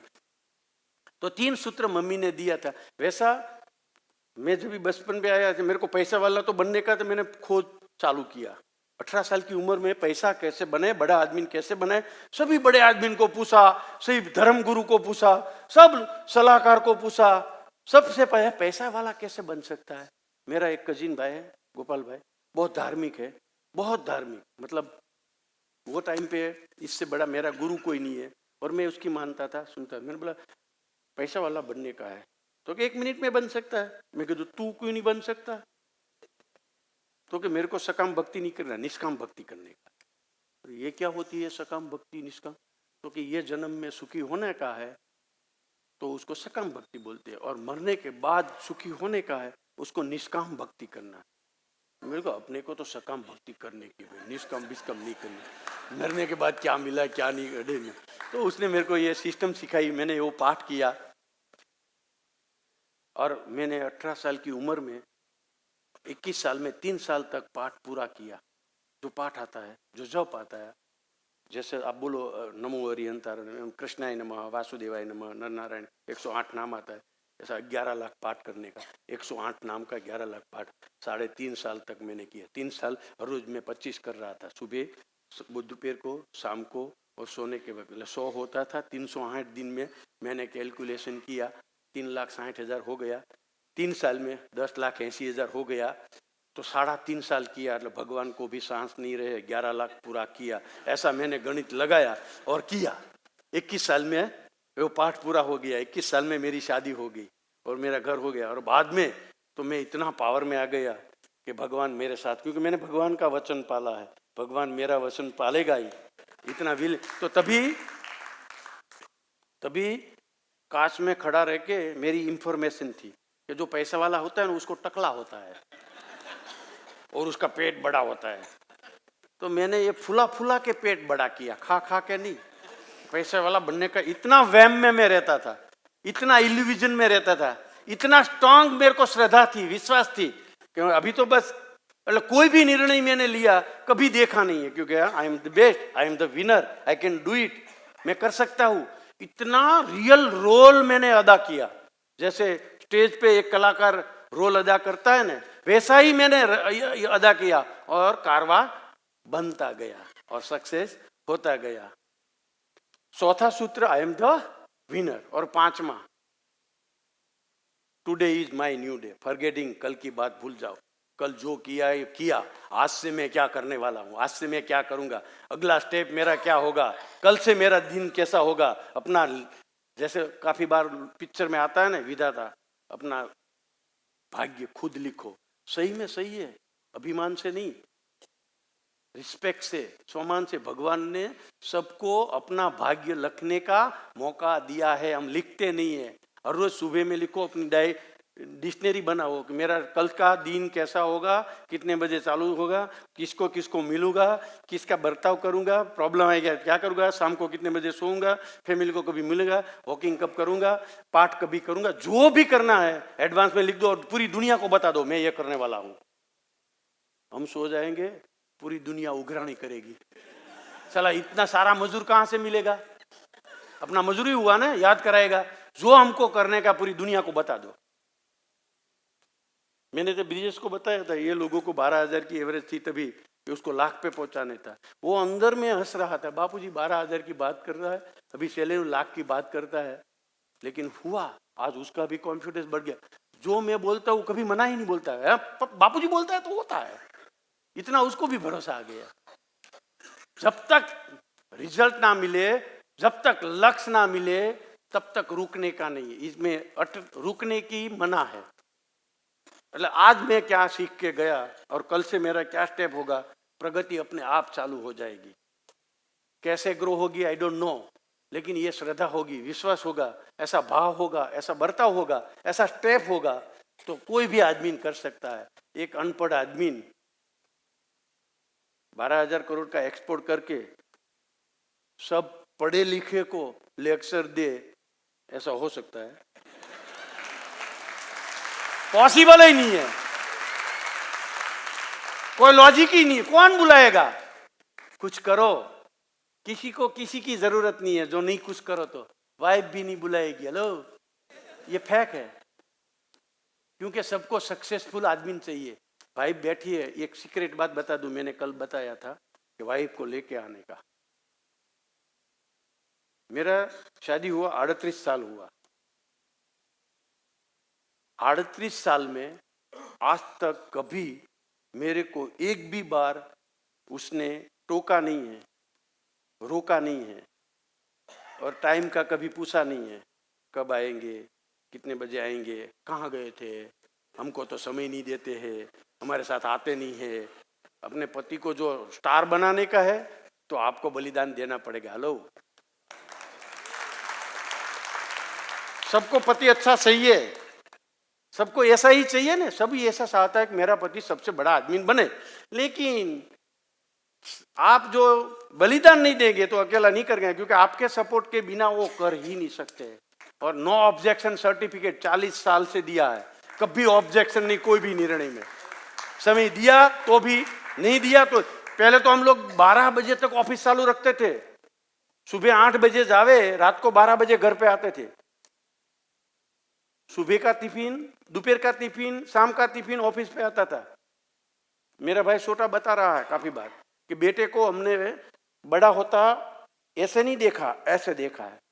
सुबह में सोया होता है, शाम को आते तभी सोया होता है, ऐसे देखा, इतना बड़ा हुआ, ऐसा नहीं। ये सपोर्ट था, फैमिली का सपोर्ट था, इसलिए ग्रो हो पाया है। और आज मैं समय ही देता हूँ, जब भी जाऊँ साथ में ही ले जाता हूँ, ले समय, कुछ है तो समय काम का न है, वरना झगड़ा ही होगा, भूखोड़ा का होगा। तो बलिदान उसने दिया है, मैं सबके सामने इसलिए बोलता हूँ, कभी ऑब्जेक्शन नहीं, कोई भी टाइम का प्रायोरिटी उसको आप बोलते वही। ऐसा नहीं मेरी कोई दबाण है कि मेरे वो दादागिरी नहीं है, ऐसा मत समझने का यार इतना सारा आदमी कैसा है, ना ना, वो इतना खुश है। हम लोग 12 बजे जाते थे तो काफी बार पाव भाजी खाते जाते थे, और पाव भाजी खाया सानू मना सो जाए तो भी जगाती नहीं, थक गया है चलो, जगाती भी नहीं थी, पूछती भी नहीं थी, डिस्टर्ब भी नहीं करती थी। ये कम सपोर्ट है क्या? काफी बार बोलते हैं लेडीज का क्या सपोर्ट, काफी सवाल आता है, अपने बीबी का क्या सपोर्ट आपका सक्सेस के पीछे? मैंने बोला बहुत बड़ा सपोर्ट। क्या कभी डिस्टर्ब नहीं किया वो? इससे बड़ा सपोर्ट क्या हो सकता है? कभी नहीं, माता जी ने नहीं किया, 4 भाई है, चारों भाई की बीबी ने कभी हमको 4 भाई को कभी नहीं रोका है। और दूसरी बात सबसे अच्छी बताऊं, आज तक 38 साल में मैं तू जेठानी देरानी में भी नहीं हुआ है।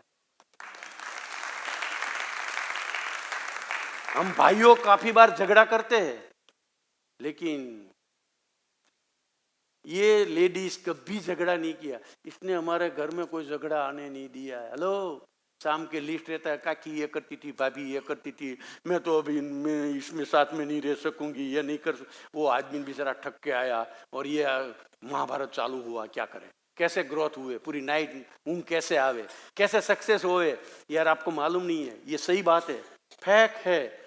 अनपढ़ आदमी इतना सक्सेस हो पाया, इसका सपोर्ट यही फैक्ट है, सबके सामने स्वीकारता भूल, और यही है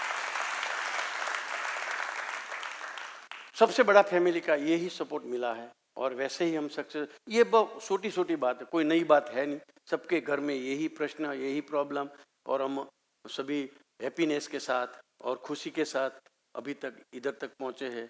और लास्ट में मैं बता दूं, और टाइम तो काफ़ी हो गया है, आपका कोई सवाल जवाब है तो मैं जवाब दूंगा, वरना 3 हमारा रूल्स है। बेटे को धंधे का रूल्स बताया है। कौन सा रूल्स? जैसा मैंने बताया कि फैक्ट्री का सैलरी हाईएस्ट होना चाहिए, कुछ भी करो अपने कॉम्पिटिटर से हमारी सैलरी ज़्यादा होनी चाहिए। और दूसरा, हमारा कॉम्पिटिटर से हमारा प्रोडक्ट अच्छा होना चाहिए, और हमारा कॉम्पिटिटर से प्राइस हमारी लो होनी चाहिए, और काम करने का एनवायरनमेंट सबसे अच्छा होना चाहिए। आज 4 बात ख्याल में रखो, बैलेंस शीट देखने की जरूरत नहीं है, अपने आप हो जाएगी, और होता है। ये 4 चीज का ख्याल रखो कि ये भावना के साथ कैसे देवे अपने अपने सिस्टम में सेट करे, और कैसे इनपुट ले, कैसे हम काम नहीं ले सकते, इसका मतलब वो दे नहीं सकते, हमारे पास लेने की क्षमता नहीं है। फौज में जाओ, अपना आर्मी में जाइए, आदमी जान दे देता है, 15,000 रुपये में जान देते हैं, उसको तैयार किया है जान देने के लिए, इतना इसको मगज में ठोस दिया है कि देश के लिए वो जान दे देता है। तो यही चीज है। काफी बार लोग बोलते हैं कि आप तो बहुत दिल उदार दिल के हैं, गाड़ियां देते हैं, सैलरी इतनी देते हैं। तो मैं काफी बार बोलता हूं, मैं देता नहीं हूं, मेरे को ज्यादा चाहिए इसलिए देता हूं। समझो मैंने गाड़ियां दिया, तो एक पत्रकार ने मेरे को प्रश्न पूछा था कि आपने ये 5 लाख की गाड़ी दी, आप रिलायंस होते तो क्या देते हैं? मेरे मुंह से निकल गया, मैं मर्सिडीज देता, क्या देता। और हुआ ही ऐसा। 3-4 साल पहले हमारा 4 जो हेड था, 25 साल से हमारी साथ है, वो चारों को एक एक जी मर्सिडीज कौन सी GLS दिया, 1-1 करोड़ की। तभी और बात याद आई, मर्सिडीज दिया, तो जो शब्द निकल गया तो वास्तव में सही हो गया। समझो मर्सिडीज दिया, एक लॉजिक समझाऊं, मैं एम्प्लॉय को जो मर्सिडीज दे सकता हूं, तो मेरे पास तो प्लान होना ही चाहिए ना, ये कुदरत की जवाबदारी है ना। हेलो, है, अभी है, ये नेचर की जवाबदारी है। क्यों? मैंने कल भी बोला था कि पैसा कमाने से मेरा नाम नहीं है, पैसा देने से नाम है। मैं देने से, जब मेरे को जो सम्मान मिला ये पद्मश्री का, मैंने 18 घंटा वहाँ काम किया। 18 घंटा, जैसे कल भाई बता रहे थे उसका बेटा 16 घंटा दौड़ता है। मैंने बोला वो मैं फील कर सकता हूँ, थकान लगेगी नहीं। जब इतना शौक है, इतना पेशेंस है, इतना कुछ दूसरे के लिए करने का है तो थकान तो आएगी नहीं, अपने आजू बाजू में भी नहीं आएगी। मैं 18 घंटा आज भी काम करता हूँ मजदूर के साथ, 18 घंटा, और 16 मशीन के सभी पे राउंड पूरा दिन लगाता हूँ। मेरा टिफिन लेके खेत में आज भी वाइफ आती है। मेरा जो खाने का शेड्यूल है फिक्स है, तो आज भी आती है, और जहाँ मैं हूँ वहाँ खाना बैठता है, जहाँ हूँ वहाँ चाय बनती है। तो इसमें थकान नहीं लगती है, बीमारी भी नहीं आती है, कुछ नहीं आता, कुछ याद भी नहीं आता, एक भी फोन भी नहीं आता, और फोन लेता भी नहीं हूँ। ये फोन भी एक सबसे बड़ा बॉम्ब है। एक एक घर में एक 10 साल के बाद, मैंने 10 साल के पहले बोला था, अभी 10 साल बची है, एक एक घर में एक पागल होगा फोन की वजह से। फोन की वजह से ये फैक्ट है। इतना बॉम्ब खराब, जो उसका वास्तविक में उपयोग अच्छा करे तो ठीक है, वरना जिंदा बॉम्ब है घर में। इतना डेंजर है। कम से कम फोन यूज करना चाहिए। अपने बोले बेटे को यूज करना नहीं चाहिए, माँ को नोकिया रखो, बेटा क्या सीखेगा? आईफोन नहीं, नोकिया ही रखो, बेटा बिगड़ेगा ही नहीं, कुछ खराब देखेगा ही नहीं, लेकिन हमको बलिदान देना पड़ेगा। ये बात मेरे को 10 साल के बाद आपको सबको ये खुशती होगी। एक घर में एक पागल होगा ही। फोन की वजह से डिप्रेशन में रहेगा, फोन की वजह से कुछ करेगा नहीं, आलसू है। अभी तनाव बहुत है। क्यों तनाव है मालूम है? सबको बस बिलियनर बनने का है, वैसे ही फोन में बन जाएंगे बिलियनर। मेहनत करना पड़ेगा, मेहनत नहीं करने की है, चमत्कार होने वाला, क्योंकि नॉलेज आ गया, ये बिलियनर बन गया, ये बिलियनर बन गया, इसको ऐसा मिल गया, सब माहिती मिल गई, क्या होगा? प्रैक्टिकली तो कुछ जीवन में हुआ नहीं, कुछ होने वाला भी नहीं है। मेहनत करना, आलसी हो गए हम, कुछ चमत्कार नहीं होने वाला, कुछ होने वाला भी नहीं है। ये फोन का भी हमको सबके लिए, मेरे घर में भी ये प्रॉब्लम है, आपके घर में भी ये प्रॉब्लम है। मैं इसलिए बता रहा हूँ, प्रॉब्लम आवे तभी मेरे को टेंशन नहीं आवे। मैं तो बोलता था, जिसको जो ध्यान रखने का रखे। हमारे बच्चे बड़े हुए, घर में ऐसा फोन ही नहीं था, इसलिए वो बिगड़े नहीं है। आज तो बच्चे बड़े करना सबसे बड़ी चैलेंज है। हमारे समय पे चैलेंज नहीं थी, अपने आप हो गए, ये चमत्कार हुआ समझो। और आज एजुकेशन के बिना और ये सब ख्याल रखने के बिना अपने घर में ये प्रॉब्लम आने वाला है। आशा रखता हूँ आज का प्रोग्राम में से आप जो भी पसंद आया जीवन में कल से चालू करेंगे। Today is new day. आज मेरा नया दिन है, आज से मैं क्या करूँगा, ये 5 सूत्र याद रखेंगे। लगता है हमको तो जीवन में चमत्कार मिला है, आप सबको भी मिले, और आप भी इतना हैप्पी होवे, आप इतना सक्सेस है, ऐसी शुभकामना के साथ मैं मेरी बात ख़त्म करता हूँ। और आपको जिसको भी जो सवाल है तो मैं जवाब दूंगा। थैंक यू सो मच, धन्यवाद।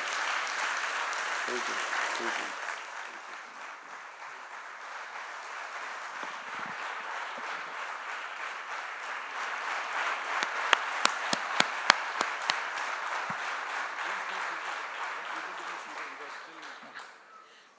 Request everybody to please be seated. मेरे पास शब्द नहीं है आभार प्रकट करने के लिए कि आपने इतनी सरलता से जीवन की इतनी बड़ी सीख हमें दी। Thank you so much, Savji bhai. We are very, very privileged to be a part of this show today. And now the show is open for Q&A. Please sit, and if anybody has any questions, I would like to call Vikramji Bohra to ask the Q&A to sir. Are you guys inspired after hearing Savji bhai? Yes? Sir, आपसे काफ़ी लोग inspire हैं, तो just we want to know आपका। Actually we got lot of questions. We आप actually अपने registration form के साथ, एक्चुअली आप हिंदी में बोले तो अच्छा रहेगा। हाँ, क्योंकि इंग्लिश मेरे को आता नहीं और सवाल क्या हो पता नहीं चलेगा, गड़बड़ हो तो हमने जाएगी। जो रजिस्ट्रेशन फॉर्म भेजा था उसके साथ Sorry. पूछा था कि आप जो भी क्वेश्चन पूछना चाहते हैं सावजी भाई से आप लिख के भेजे। हमको अराउंड 60-70 क्वेश्चन आ गए थे, लेकिन आपके जो स्पीच में काफ़ी चीज़ आंसर हो गए हैं। उसके अलावा लोग जानना चाहते हैं आपके वो जो प्रोजेक्ट है, सरोवर प्रोजेक्ट, उसके बारे में 2 मिनट आप उसके बारे में बोले। सरोवर का प्रोजेक्ट एक वैसे तो सोशल रिस्पॉन्सिबिलिटी की और मेरा स्वभाव था। बचपन से मैं गांव में था, तभी नदियाँ बहती थी, तभी ग्रीनरी थी। मैं सुबह से नदी में नहाने जा रहा था। 40 साल में सब सूख गया था और अंदर से एक ऐसी भावना थी कि मेरे को कुछ करके जाने का है। मैं जैसे मेरा कॉन्फिडेंस बढ़ गया तो ऐसा तो पावर था, मैं कुछ भी कर सकता हूँ।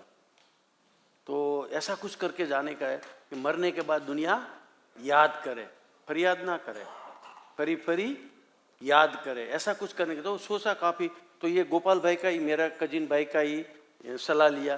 बोले सबसे अच्छा काम करने का है तो तू सरोवर बना, आ दुनिया में इससे बड़ा कोई पुण्य है नहीं और सालों ना सालों तक चलता है।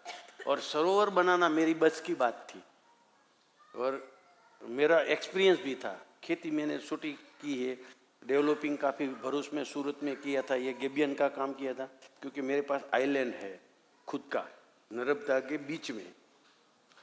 तो वहाँ पे हमारा गौशाला है, आम है। तो वो 15 साल से मैं अपने शौक के लिए ये सब कर रहा था।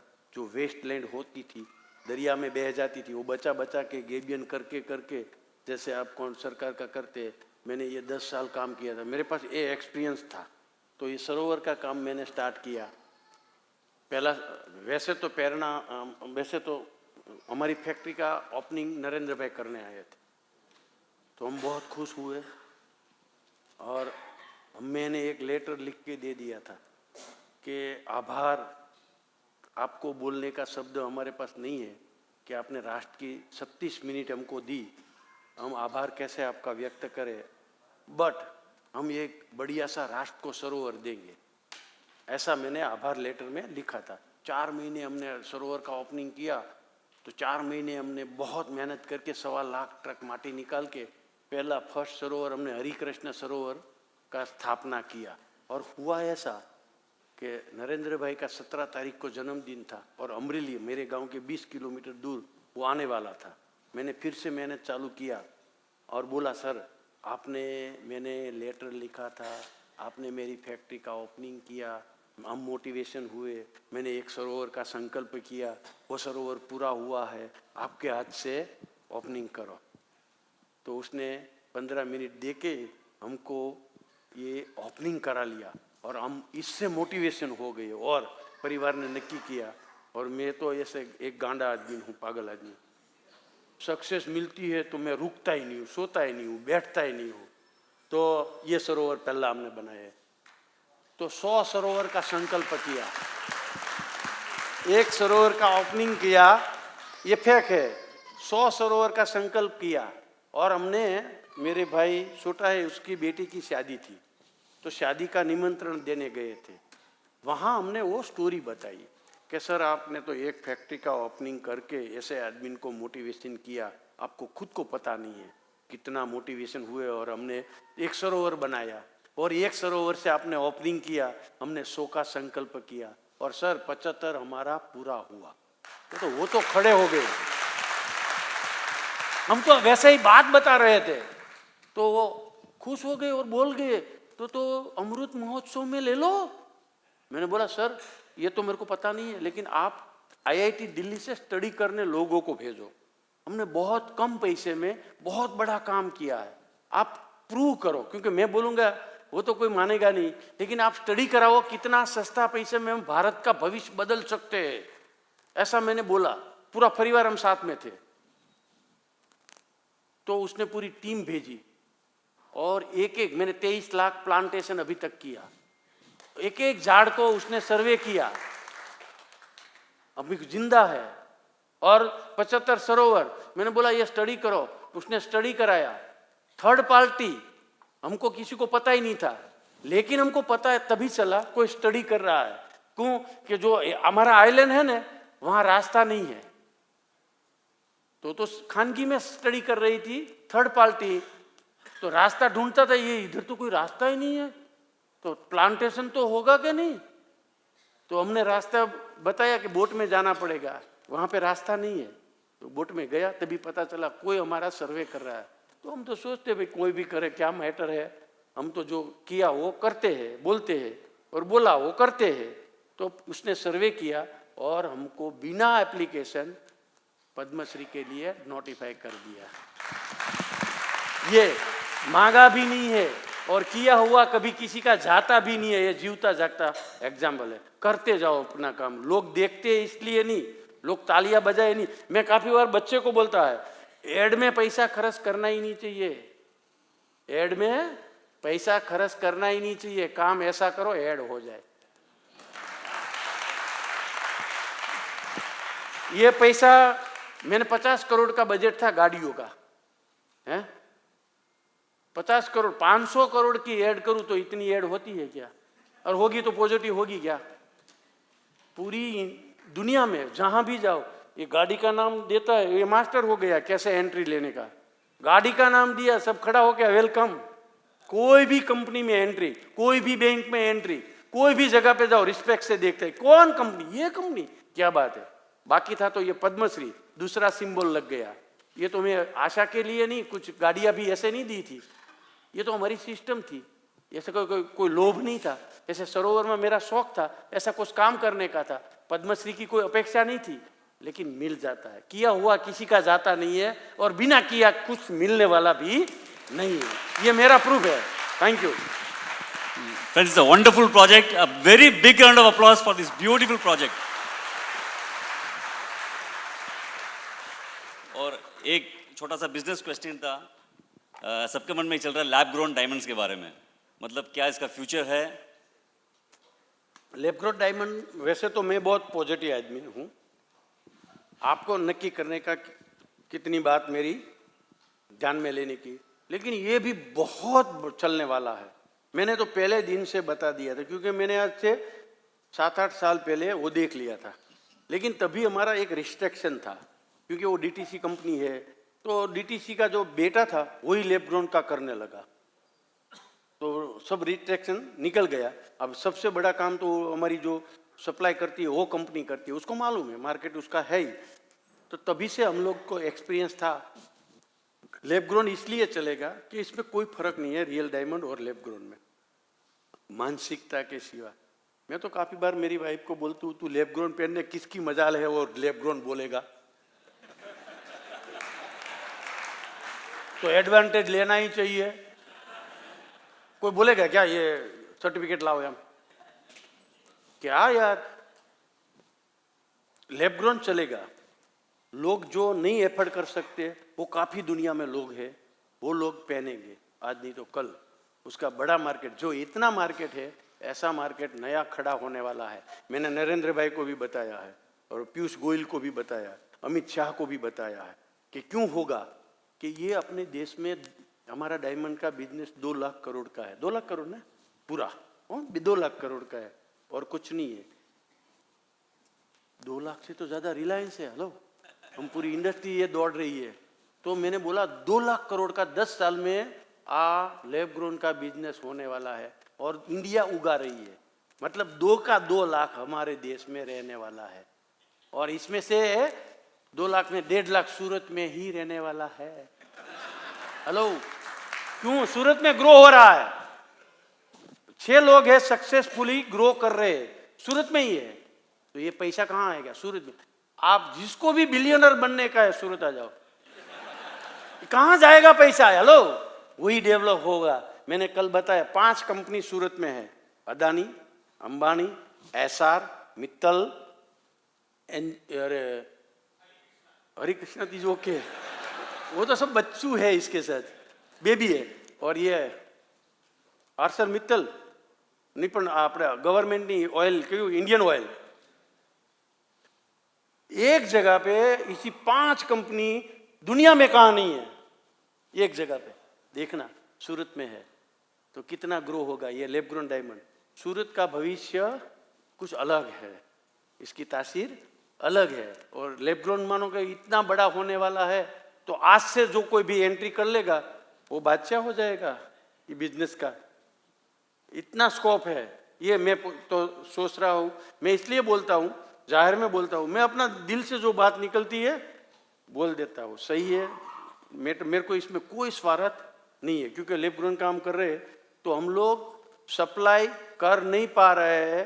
इतना ऑर्डर हमारे पास अमेरिका का वेटिंग पड़ा हुआ है ज्वेलरी का,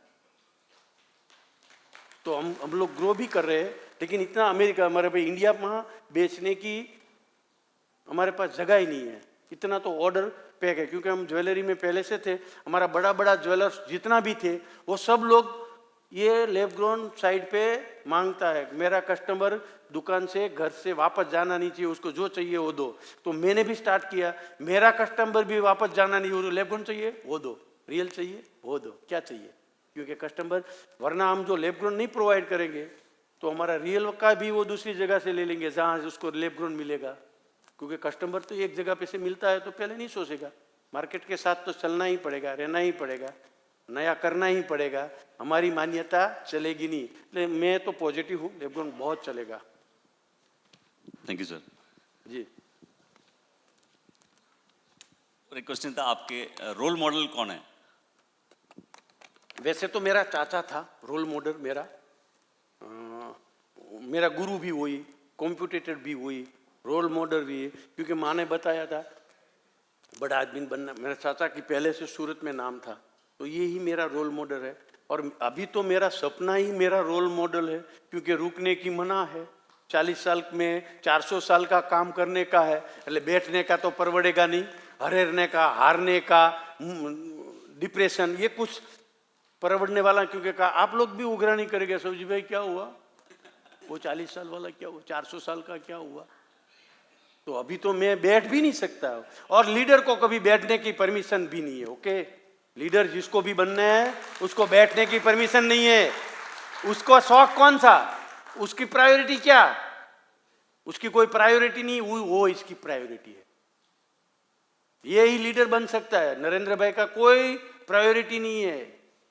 अपना सबसे बड़ा रोल मॉडल देख लो, उसकी कोई प्रायोरिटी नहीं है, ना फैमिली की, ना पूरे शौक की, ना एक भी वेकेशन नहीं लिया है।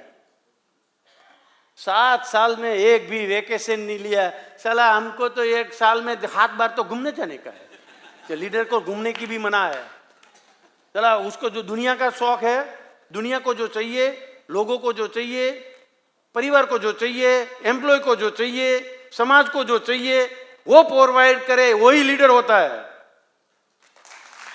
तो इसके लिए कोई हारने की परमिशन है ही नहीं। मैं तो बोलता हूं लीडर को मरने की भी परमिशन नहीं है।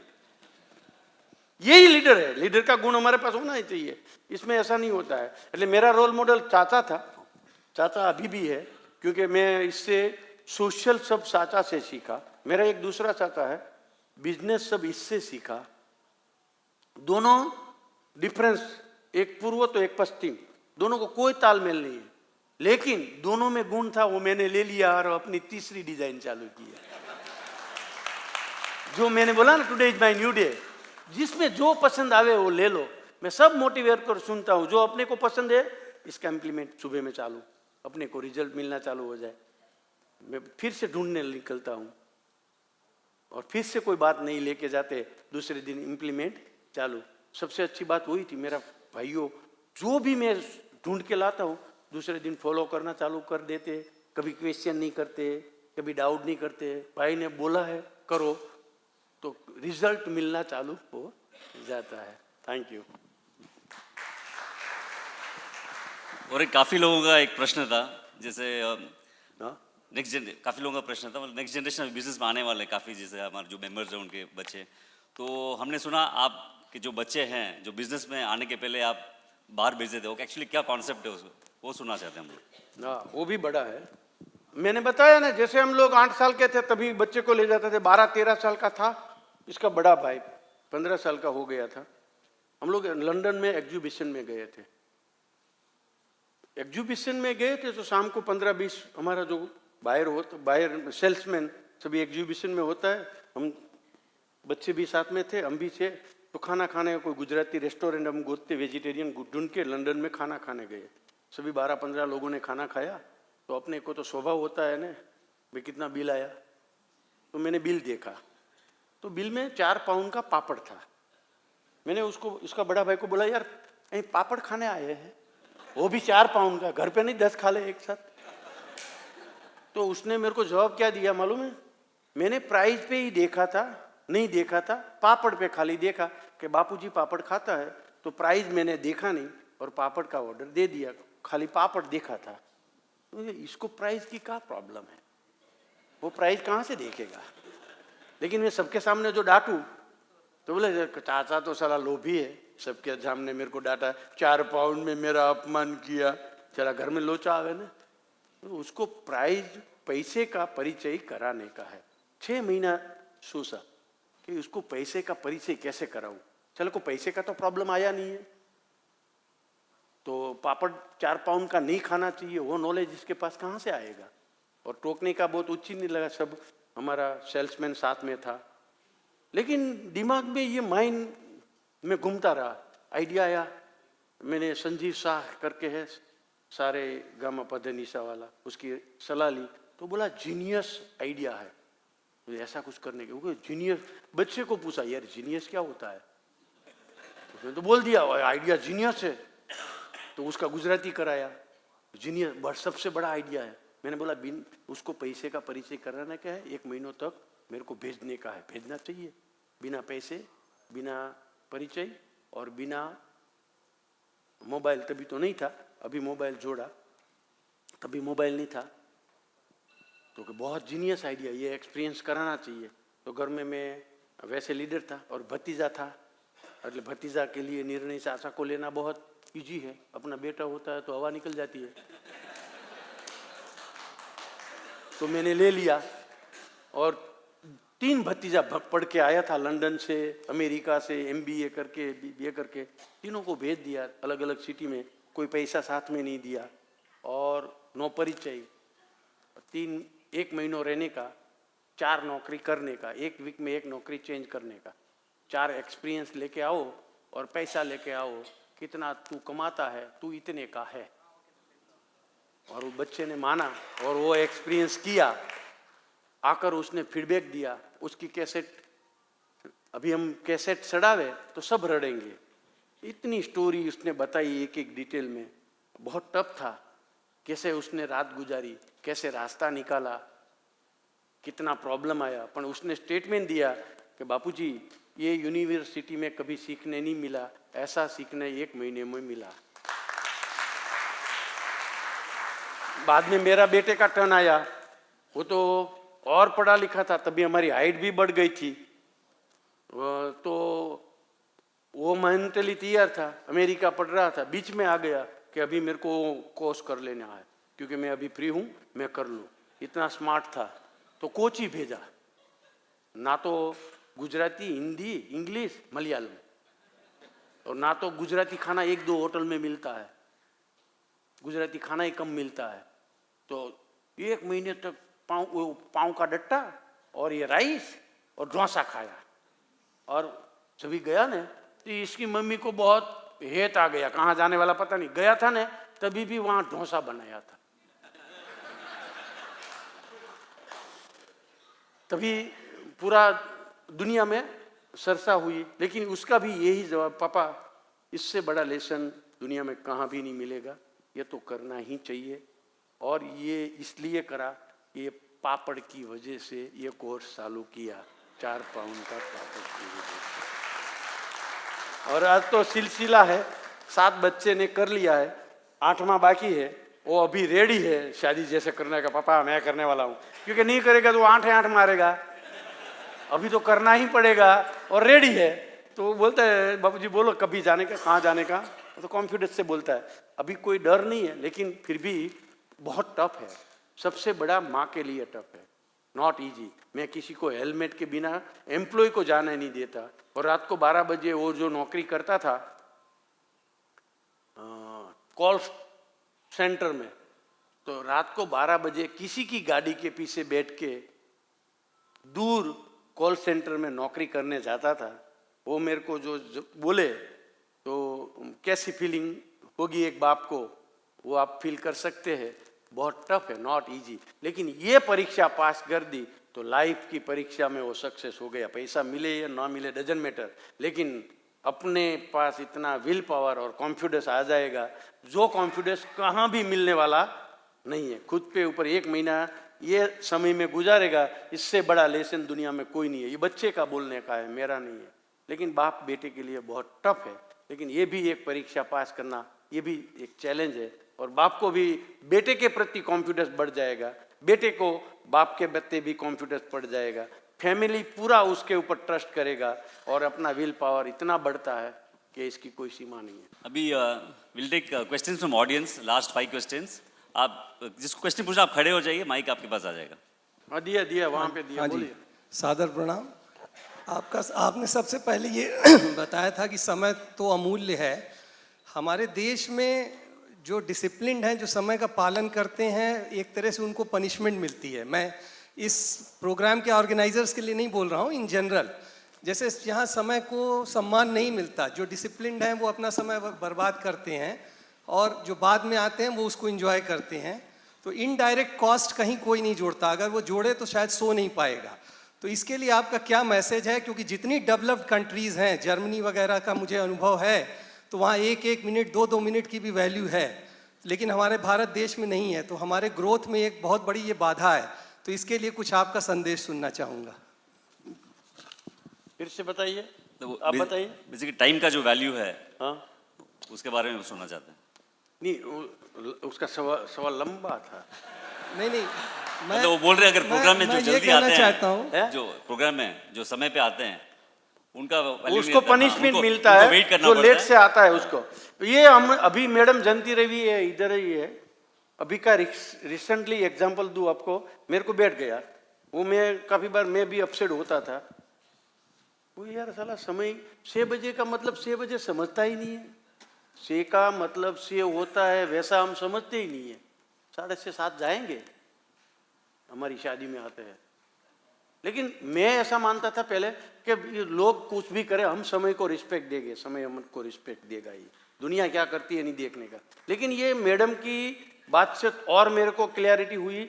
मैडम जयंती रवि अभी पौंडीचेरी में है, वो मैं उसके सालों से जुड़ा हुआ हूँ। शिक्षण में वो सेक्रेटरी थी, तब से हम लोग शिक्षण में काफ़ी काम किया था गुजरात में। जब भी आनंदीबेन शिक्षण मंत्री थे और सेक्रेटरी थे जयंती रवि साउथ की। तो अभी हमारा दोनों का एक जगह पे सूरत में प्रोग्राम था। तो उसने मेरे को बताया कि पहले मेरे को लगता था, मेरे को समय दे के साला वो टाइम पे नहीं आया तो मैं खुश होती हूँ कि क्या साला नहीं आया, अच्छा हुआ मेरे को 15 मिनट मिल गया अकेले में अपने साथ बात करने के लिए। हम क्यों हमारा मगज बिगाड़े? दुनिया तो ऐसी रहेगी, हमको तो बेस्ट। मैंने बोला बापा नहीं माने तो भी ढीला नहीं पड़ने का, बेटा नहीं माने तो भी नहीं ढीला पड़ने। हमको हमारा मगज क्यों बिगाड़े? दुनिया ऐसे ही रहने वाली है, हम सुधर जाए, दुनिया सुधर गई। हम अपने जीवन को बदल दे, दुनिया बदलने वाली नहीं है। हम खुद को बदल ले अपने आप। एक से एक मैंने सरोवर का काम चालू किया, अभी 50 गांव में काम चालू है। अपने आप लोग जागरूक होने लगे। 50 गांव में प्लांटेशन का काम चालू करते हैं, हर साल मेरे को बुलाते हैं। मैं बोलता हूँ कितना, तो कि 2000 करने होंगे। गांव की बस्ती कितनी है, तो कि 5000। मैं कहता 5000 कम से कम करो तो ही मैं आता हूँ। तो 2-3 दिन में फिर से प्लान करते हैं, चलो अभी 5000, तो 5000 का प्लान करते हैं। तो हम सबकी राह देख के कुछ होने वाला नहीं। हम अपने हिसाब से अपनी रिस्पॉन्सिबिलिटी लेके चालू करें तो सब जुड़ना चालू हो जाएगा। वही मेरा तो आंसर है, वही मैं करता हूँ, वही मैं उचित लगता है। Thank you. हाँ, मेरा एक क्वेश्चन था। आपने इतना सब पा लिया है लाइफ में ऑलरेडी, तो अभी आपके आगे क्या गोल है? आप जो 400 साल की बात कर रहे थे, तो आपके क्या गोल है नेक्स्ट 40 ईयर्स? अभी मैंने जैसे बताया, तो अभी मैंने रिसेंटली भूपेंद्र भाई को हमारा सरोवर की 18 किलोमीटर की जो काम मैंने किया है वो बताया। ऊपर से प्लेन में बताया, પછી गाड़ी में बिठा के सीएम को बताया, और बहुत एक्साइट था और बहुत खुश भी था। और मेरे को पूरा गुजरात में ऐसा करने का है। गुजरात में 4 नदियां हैं सबसे बड़ी। तो मैंने बोला इजीली हो सकता है। पहले ये हमारी नदी एक पूरी करे 18 किलोमीटर हुआ है, 54 का हो सकता है, आप देख लें। तो ये 54 किलोमीटर का काम हम कर देंगे। तो मैं मानता हूँ मेरे पास तो काम का वेटिंग, मैं ये पानी का प्रश्न सॉल्व करके जाऊँ ना, जैसा दुनिया में गांधी जी को लोगों याद करता है ना, मेरे को भी याद करेगा।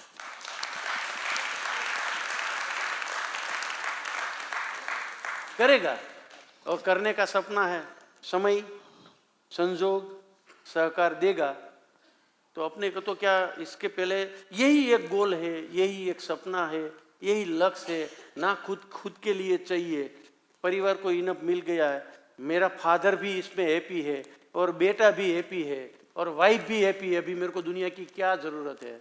ये मेरे काम से 4 सेटिस्फाई है, तो अभी फादर सेटिस्फाई है, बेटा सेटिस्फाई, वाइफ मदर भी सेटिस्फाई, अभी क्या चाहिए, सभी है मेरे साथ। मैं इसलिए लक्की भी हूँ। ये 84 ईयर की ईयर में जब भी मेरे को पद्मश्री मिला, आज मेरा मदर फादर भी जिंदा है। तो ये बाय प्रोडक्ट मैं बोलता हूँ काफ़ी बार, नेचर सपोर्ट हम पूरी तरह से हमको करता है। यार हमारा विजन क्लियर है, हमारा गोल क्लियर है, सपना। तो भूपेंद्र भाई ने बोला कितना पैसा दूँ, 4 उसने अपने मुंह से बोला, मैं कि कितने में होता है, 10 बार मेरे को बोला कितने में हो जाएगा ये 4 का नदी का करना। मैं तो सिंपल है, बहुत कम पैसे में हो जाए। मैंने बोला 1000 करोड़ होता है तो ये 4 नदियाँ अपनी सौराष्ट्र की हो जाएगी। बोले 2000 तेरे को दे दूँ,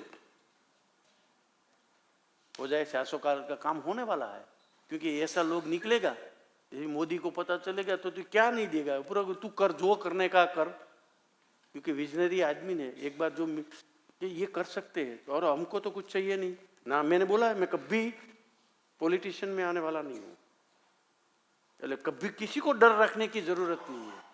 हम तो एक वर्कर है, एम्प्लॉय है राष्ट्र की, क्योंकि मैं पॉलिटिशियन हो जाऊंगा तो राष्ट्र की सेवा नहीं कर पाऊंगा। हेलो,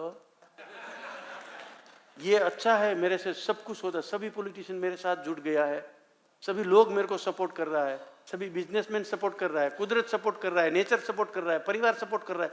क्या चाहिए, काम तो होगा ही, मतलब होगा ही। हेलो, 400 साल का होगा ही। જય શ્રી કૃષ્ણ સાહેબ, તમારા જીવનમાં કોઈ ફેલિયર, કોઈ એવા કઠિન પરિસ્થિતિ ગયા હોય, એવા કોઈ ઇન્સિડન્ટ? हाँ और आप उस परिस्थिति से बाहर कैसे आए? हाँ, बहुत बढ़िया, बहुत बढ़िया। मतलब काफ़ी बार ऐसा हुआ है। वैसे तो परिस्थिति की एग्जाम्पल दे ना तो उसका भी लिस्ट है, लेकिन सबसे बड़ा चैलेंज था जब भी रिसेशन 2007 में आया, हमारे लिए पहला एक्सपीरियंस था। और डायमंड में 100 रुपये का माल 25 रुपये में मैंने खरीदा था, रॉ मटेरियल, एक ही महीने में।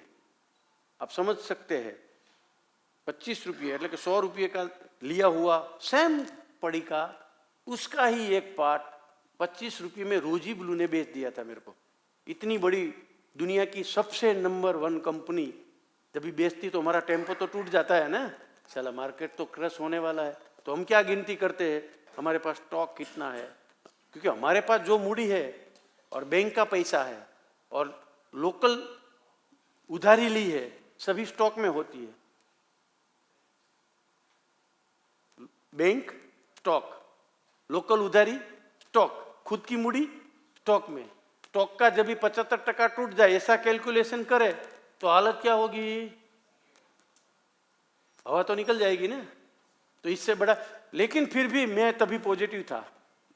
चारों भाई पार्टनर से, हमारा वर्किंग पार्टनर 2 है, जो मेरे साथ हीरा घसता था, वो अच्छा काम कर रहा था, उसको हमने मैनेजर बनाया और अच्छा काम किया। और 95 में मैंने 3 कार दी, इसमें से एक एक्सपायर्ड हो गया था, अरे अभी 2 है। 3 कार मारुति दी थी 95 में, मेरे पास फियाट थी, तभी मैंने 3 कार दी थी। ये कार देने का शौक ने सिलसिला तब से 50,000 52,000 की तभी मारुति आती थी।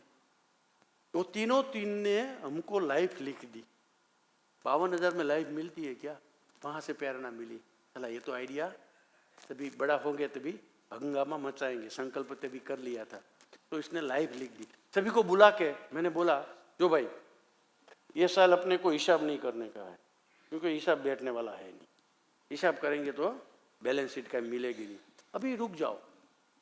और मैं चला गया गांव, क्योंकि हमारे पास हम CSR का 5% और 5% भगवान का वैसा पैसा रखते थे। એટલે हमारे पास पैसा था किसका? भगवान का। तो हमने गांव में तालाब चालू किया। मम्मी बोली, यार बेटा फैक्ट्री बंद है, इतना सारा प्रॉब्लम है, तू इधर क्यों खर्चा कर रहे है? तभी मैंने मम्मी को समझाया था कि आप धार्मिक है, मानती है कि सबका पैसा चला गया, हमारा भी चला गया, तो आपको लगता नहीं हमारा पुण्य कम हो गया होगा? ये पुण्य कमा रहा हूँ, तो इसकी भी बैलेंस करनी पड़ेगी ना। वैसा समझा के भगवान का पैसा तो था ही हमारे पास, वो काम मैंने 4 महीना किया। तभी मैंने सबको बैठा के बुलाया था। जो आज हिसाब करे तो मिलता नहीं है, लेकिन तुम्हें आप बात सुनो, सबकी मूड़ी चली गई है। और भगवान को ऐसा लगा सबकी क्यों चली गई, सबकी पूरी इंडस्ट्री जो हिसाब करे तो यही था ना। तो मैंने तभी समझाया कि भगवान क्या कर रहा है, उसको लगता है कि काफ़ी लोग को गलत से मूड़ी हाथ में आ गई है, तो सबका लेना पड़ेगा, वरना हमको दुख लगेगा। हमको तो ये वापस देने वाला है, हम तो लायक ही है, जो टेम्पररी ली है, ऐसा मैंने ये शब्द बोला था। आप घबराने का मत, हमको तो मिलने वाला है, पूरा अपॉर्चुनिटी मिलेगी, तक मिलेगी, बढ़िया से बढ़िया सांस मिलेगा, घबराने का किसी को नहीं है। वैसा करके सबको समझाया था। तब भी यही कॉन्फिडेंस था, यही विल पावर था, यही सोच थी, एक भी डर नहीं था, भगवान से भरोसा उठा नहीं था। ये 5 सूत्र तभी भी था। और बना ऐसा, सेम साल में हमने जो मैंने बोला रफ लिया था, रॉ मटेरियल 25% में लिया था, माल सेल हमने नहीं कर दिया था। 4 महीने में सब लोग भूल गए और 10-15%, 20% कम में माल बिकने होलू चालू हो गया और 75% कम में रॉ मटेरियल मिलना चालू हो गया। आप बिलीव कर सकते हैं, गिनती कर सकते हैं कितना रिकवर हो गया 1 साल में। दूसरी साल में बैलेंस शीट मिल गया, हमारा था इससे 2 टाइम मूड़ी हो गई थी। यही मैंने बोला था और यही वास्तविक हुआ कि हम तो लाइफ है, भगवान हमको वापस दे देगा और दे दिया। यही भरोसा भी था, यही मूड भी था। जो मैं हिल गया होता तो कोई बचा नहीं सकता था। और तभी का हिला हुआ आज भी अभी खड़ा नहीं हुआ है, बैंक करप्ट हो गया। क्योंकि जब युद्ध होता है तभी तो ये सब तो होगा ही, ये सब प्रॉब्लम आएगा ही, लेकिन माइंड पे नहीं जाने का। हम लोग तो क्या थे, पहले से कभी ऐसा कैलकुलेशन नहीं करते थे, अगले साल में चले जाते थे, इसके अगले साल में चले जाओ तो 12 रुपये पे मैं चला जाऊँ तो हमारे पास क्या था। तो कभी कॉन्फिडेंस जाने नहीं दिया, यही काम लगा। मैं जो बात करता हूँ वही है, इसलिए thank you. Can we have one last question please? Sahu ji भाई, आमतौर पर देखा गया है कि कोई छोटी सी भी सफलता पाता है और वो हवा में उड़ने लग जाता है, और जैसे आप बोलते हैं ना आई एम द बेस्ट, तो रियल में I am the best behave करने लग जाता है। मैं आपके साथ अभी 18 घंटे से हूँ और मैंने पाया कि आप बेस्ट होते हुए भी ग्राउंडेड है और ज़मीन पे है। तो ये आप कैसे प्रैक्टिस कर पाते हैं और क्या सलाह देंगे लोगों की जो थोड़ी भी सफलता पाएँ तो ग्राउंडेड रहें और ज़मीन पे जुड़े रहें? नहीं, भगवान मैंने बताया ऐसा ही कि ग्राउंड, वैसे मैं तो ऐसा पहले से मानता हूँ कि भाई मैं जो हूँ वही मैं रहना चाहता हूँ। मेरे को कोई सुधारा वधारा नहीं करने का है। भगवान ने मेरे को बरोबर बनाया है और बेस्ट बनाया है।